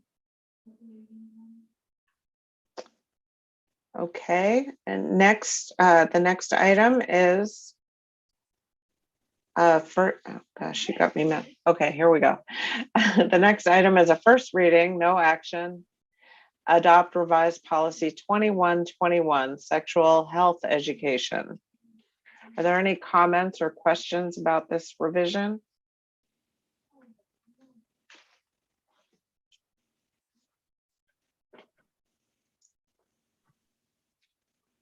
This is, I'm just clarifying, this is revised WASDA language that is grounded in the new state law on sexual health education. Correct. That's Senate Bill 5395 and subsequent referendum 90. You'll recall we're getting a lot of attention. With the passage of referendum 90, policies have been updated to reflect that. Ours was pretty much a duplicate of WASDA's existing policy, so the revisions were easy to make and are consistent with our practices. We're actually a little ahead in many ways, so so this one is an easy one for us to move forward, I believe. Great, thank you. Next, we have a first reading, no action to adopt revised policy 2410, high school graduation requirements. Are there any comments or questions about this revision?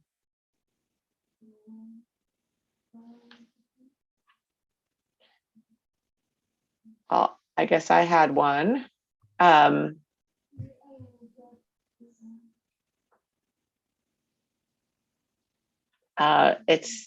It's not typical, I don't believe, for us to refer to procedure in our policy. Is that true, Anne, or somebody who has more history? Yeah, usually policies are policies, and then the actual procedure takes place or is delineated in a separate location. Right. So I found this one to be, outside the norm, and I did look at WASDA, and I guess it is their language, but my vote would be to have it be able to stand on its own. Well, I believe WASDA considers this to be just the policy, because under item number 2, implementation, it says the superintendent or designee will develop procedures for implementing this policy according to applicable state law.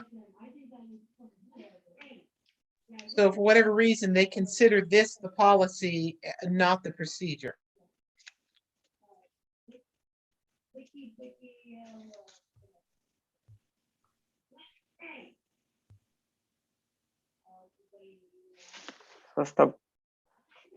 Okay.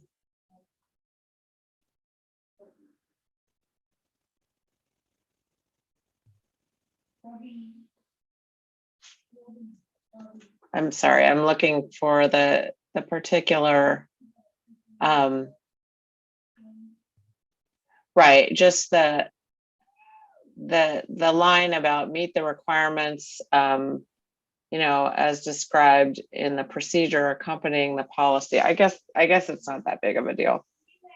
And if I could weigh in, I think the reason is they have that in there is because the graduation pathway options are they're multiple. And I think if you just leave it in there standing by itself without saying, and here's where you can find it, it might be confusing to people. And you know, some people will know to go look in the procedure, but I think sometimes because this is a relatively new wrinkle for high school graduation. So I think referencing that, and there are these graduation pathway options and you can find them in the procedure, probably is mostly intended to be helpful to people who want to know more about it. Okay. Any other questions or comments about that one? Okay, it's 24:10. So moving on, our next item is a first reading to adopt revised, no action, adopt revised policy 3131 transfers. Are there any comments or questions about these revisions?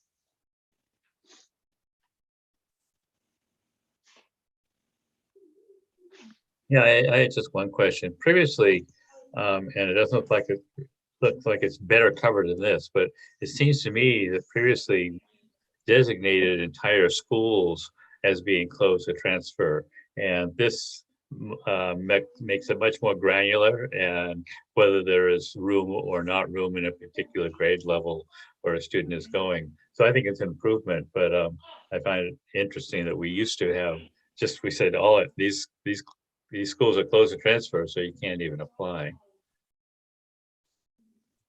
And I think that what this reflects is our actual practice, because we have been that granular in our actual practice. And I think this is a case where our policy is actually catching up to our practice.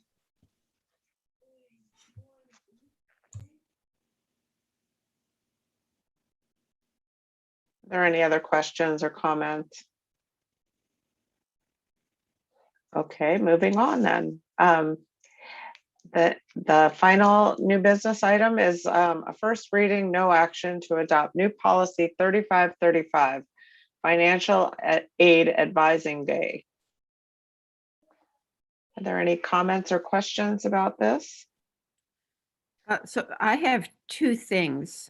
This is Nancy. One is editorial and one is substantive. So in terms of editorial, it bothers me that the first line under where it says purpose is not a complete sentence. And nowhere else in our policies do we have a fragment.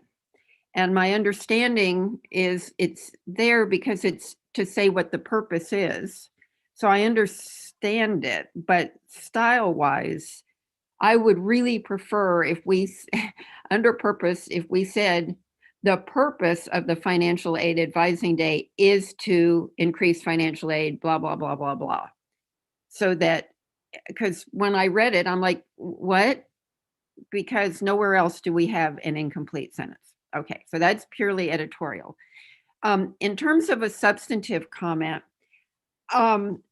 having been a parent in the district, I know, and two kids who graduated high school in the district, I know that the schools each tend to do something in terms of advising students on financial aid and doing the FAFSA form, et cetera.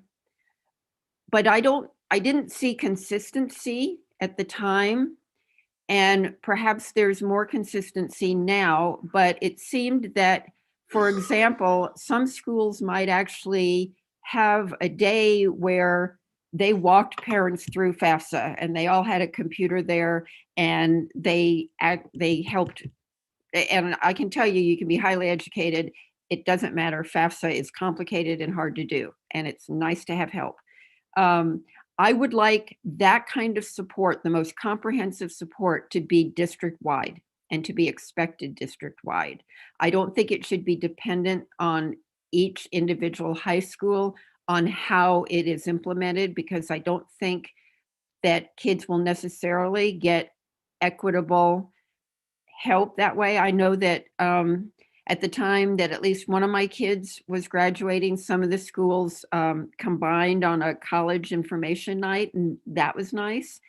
But I'm particularly concerned that in terms of really helping on the financial aid piece, that everybody get really comprehensive help, even on a weekend day, that it's a district day, and there are people there who have computers and technology and help on the spot, no matter what high school the kid goes to fill out FAFSA and the other financial aid forms. And I don't think that goes into the policy, so don't get me wrong. I think that's more of a procedure or an expectation in terms of our district.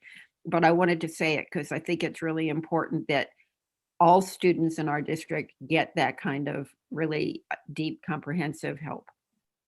And what I'd like to share, because I agree, and I think 2 years ago with the new and improved high school and beyond plan changes that were made by the state, a required component is just what you described, is that every high school has to have a robust plan to support students and families through the financial aid process. And so I will ask Mark Madison to, because Mark led that work 2 years ago, to help us develop that as a district. And so we now have a fully developed plan, and it's an expectation of the high school and beyond plan that schools will provide students with support and access to completing the FAFSA.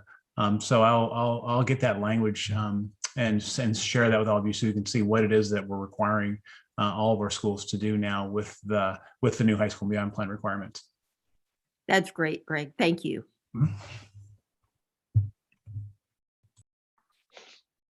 Other comments or questions?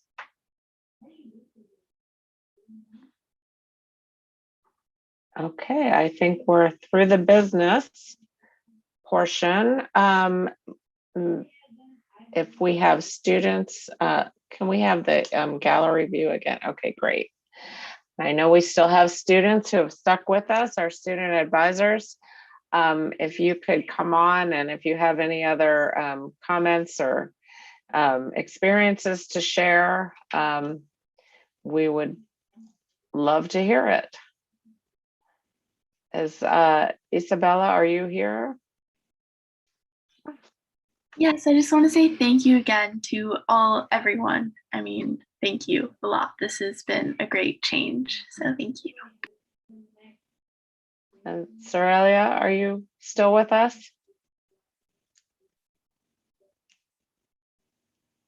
Maybe she'll come back. Ratika?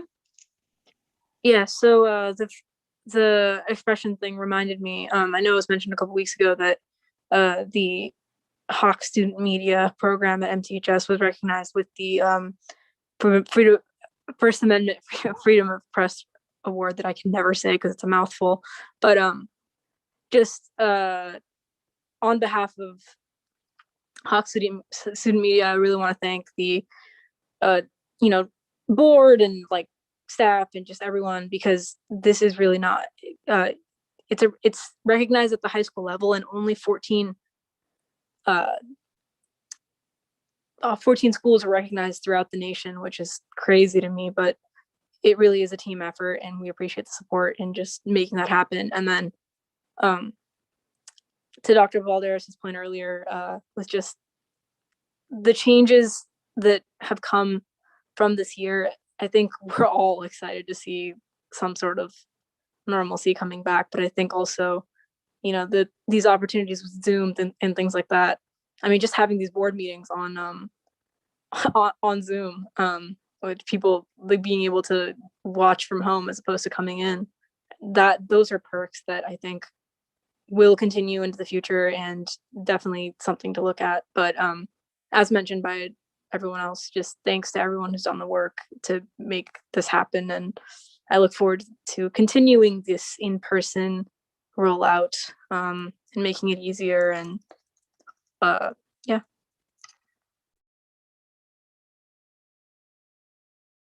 yeah. Thank you, Ratika. Next, our board members, Director Noble. Yeah, first of all, I just really want to thank Jenny Warmouth and her students. That was such a fantastic presentation, and just to see the enthusiasm of her kids and the quality of the project was really refreshing, and thank you so much. And I guess my only other comment is it's so great to have kids back in school. And I walk by and see kids in the playgrounds, and everybody's so happy. Just finally, we're using our school buildings as they're supposed to be used. So thank you so much, everybody that made that possible. That's really all I have. Thank you. Director McMurray. Well, I certainly agree with Gary. I just wanted to add my thanks, Dr. Balderas, in your presentation where you specifically kind of got us to think about what we've actually gained through this experience with the pandemic, as opposed to looking at the deficits. What can we gain? What can we bring out of it? How can we move the education process forward from these hard-won lessons? And I was thinking the other day that in the entire history of public education in this country, we have never encountered a situation like this. And I remember Greg Schwab early on saying we had to change the way we've done education for 150 years in 2 weeks. And so it's always a reminder to me that I know that there's fatigue and people are starting to feel like this is normal. It's not normal. And there's so much we still don't know, and we still have to respond to conditions that we don't know what they're going to look like in the fall. So I appreciate the patience of the community, the resiliency of the staff, and the guidance of the administration in getting us through this time frame. And I'm especially impressed by the tenacity and the perseverance of our students who are having to navigate this never before event when so much of their future is kind of riding on the line. So I continue to be amazed at the creativity and the innovation that people are putting forward to try to do their best. A reminder that it's not going to be perfect.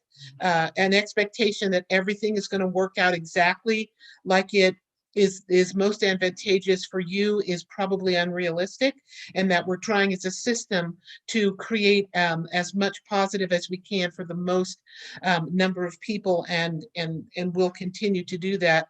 And at the same time, I was so gratified by the principals talking about how they spent so much time and effort to figure out where every single kid was so that nobody got slipped through the cracks. That was very, very meaningful for me tonight. Thank you, Director Kadams.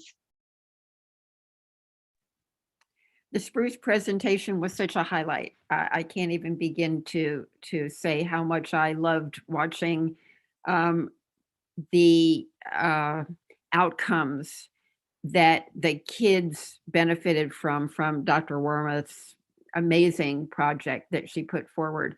And the fact that such a strong example of project-based learning can be done in a completely remote setting just shows its power. So of what can be done when we're back in person. And speaking about being back in person, it is so exciting that we have kids back in person. I want to thank Joe Webster for letting me come last Monday and help greet the kids. Greeting the kids was really interesting because as each one would get out of the car and I would say, "Good morning, how are you today?" The "how are you today" sort of caught them by surprise. And the response from some was, what?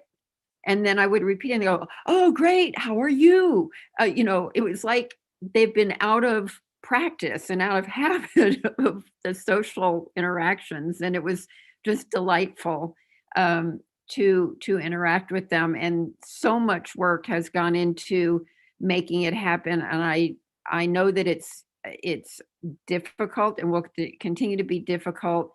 But we all have to be vigilant in terms, even when we're fully vaccinated, to be, really careful in terms of following all of the guidelines, the health guidelines, so that we keep the cases low and so that we can do what Dr. Balderas said is the expectation. And I am so pleased to hear that our expectation is that in the fall, we will have 5 days a week of schooling going on. And I hope that we will be able to meet that expectation. And we all as a community need to work together to make that happen. So I want to thank everybody who's working toward that goal. Thank you. And I'll just quickly say, please, everybody in the community, mask up, social distance, pay attention, because right now our actions, our adult actions, are affecting whether our kids can be in school or not. And it's just a very direct effect, as we know. And I just hate to have to quarantine any of our kids, because that means they go back to remote learning, and they all really, the ones who are in school, they really want to be in the building. So please, please cooperate just a little bit longer for the kids. I as well had the opportunity to see some kids come to the building and to greet them, and it's such a good feeling, and everybody is so excited, including my own son who is attending school. And I wouldn't say it's like the mornings are different. The mornings are different, but generally speaking, he's in a much better mood. And I think for all the kids, they really felt a little bit of anxiety at first before they came back. But as soon as they got there, and as soon as they saw, their peers, it just everything shifted. So I'm just so thrilled. I'm thrilled to see the kids out on the fields and smiling and just having fun. So anyway, and I just want one last comment. I know, Dr. Balderas, a lot of your job is thanking everyone else for doing a lot of work, but I would really like to thank you for your leadership. You're not finished yet with us, and we're certainly not finished with the pandemic's not finished with us, but I can't really imagine a better leader for this time in this place. So thank you. And I'll turn it over to you now. And no, you don't have to thank me back. No, but I really want to thank the staff, though, because this is really truly a community effort to do all this, and the staff, the building level, teachers, classified drivers, nutrition. Remember, we've served over 2 million meals during this pandemic. We have laptops for every student right now. And in 1 year, we've done just phenomenal work. And when we do a review of the work that was done, and as the directors have mentioned, the work that we're going to continue to keep doing because of the pandemic, it's an opportunity for us to continue to grow as a system. And what you saw that today with the Spruce students and the project-based learning, that's the fun stuff. That's the stuff that gets me excited. That's the stuff that we want to continue to do. That just gets me just fired up, because that's what we wanted. I'm a teacher, right? We're all teachers. Everybody who's an administrator was a teacher at one time. So just to make you really excited. And again, as you stated, Dr. Kilgore, is just the mitigation efforts that are needed to continue to move toward keeping our schools open. We will make mistakes. We will make mistakes. I'll be the first one to say it. I make a mistake every day. But again, we learn from it and we'll get better at it. And again, when we get more information, I know schools have, it's been a struggle because of the COVID spike in our buildings. And we've worked hard since Friday to try and contain these, and we're going to continue to do so. But again, we'll continue to get better at these as we move towards summer. And the comments that were made, absolutely spot on in terms of what we need to do for our kids most in need.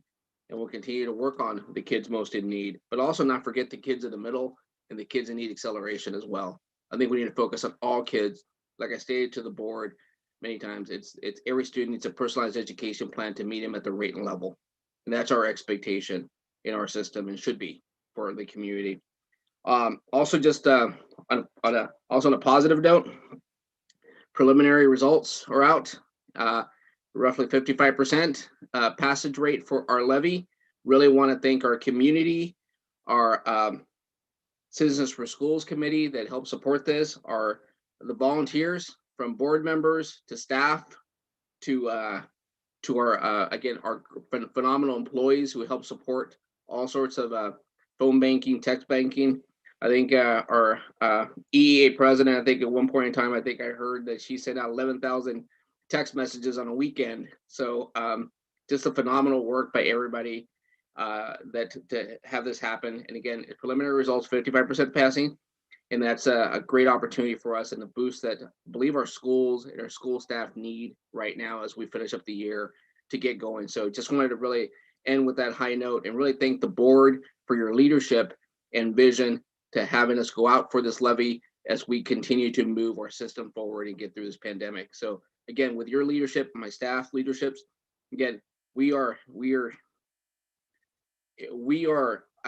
in a place where I'm very excited to be able to get through. And as we continue to work on all the exciting work that I know that we want to do as we get, and we have been doing the work, a lot of it with the equity work, a lot of MTSF framework, and the board is going to weigh in terms of the strategic plan vision and look at the future work ahead. That's so positive. But again, the staff that you see on the screen, and for me, they're all below me, but no, they're equal to me, are the people that are doing the heavy lift each and every day. And those are the people that I think sometimes the folks don't see them, but they're the ones actually that are working as hard as anybody else in the building, trying to get it done and done it right. So again, thank you for your leadership, board of directors, and really want to thank the staff for all their work, especially for the bond. Harmony, our communications manager, she's a phenomenal job. Harmony, phenomenal job. So kudos.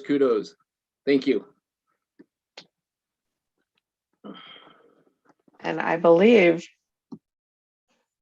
oh, thank goodness. I believe that's the end of our meeting. So meeting adjourned, and we'll see you next time.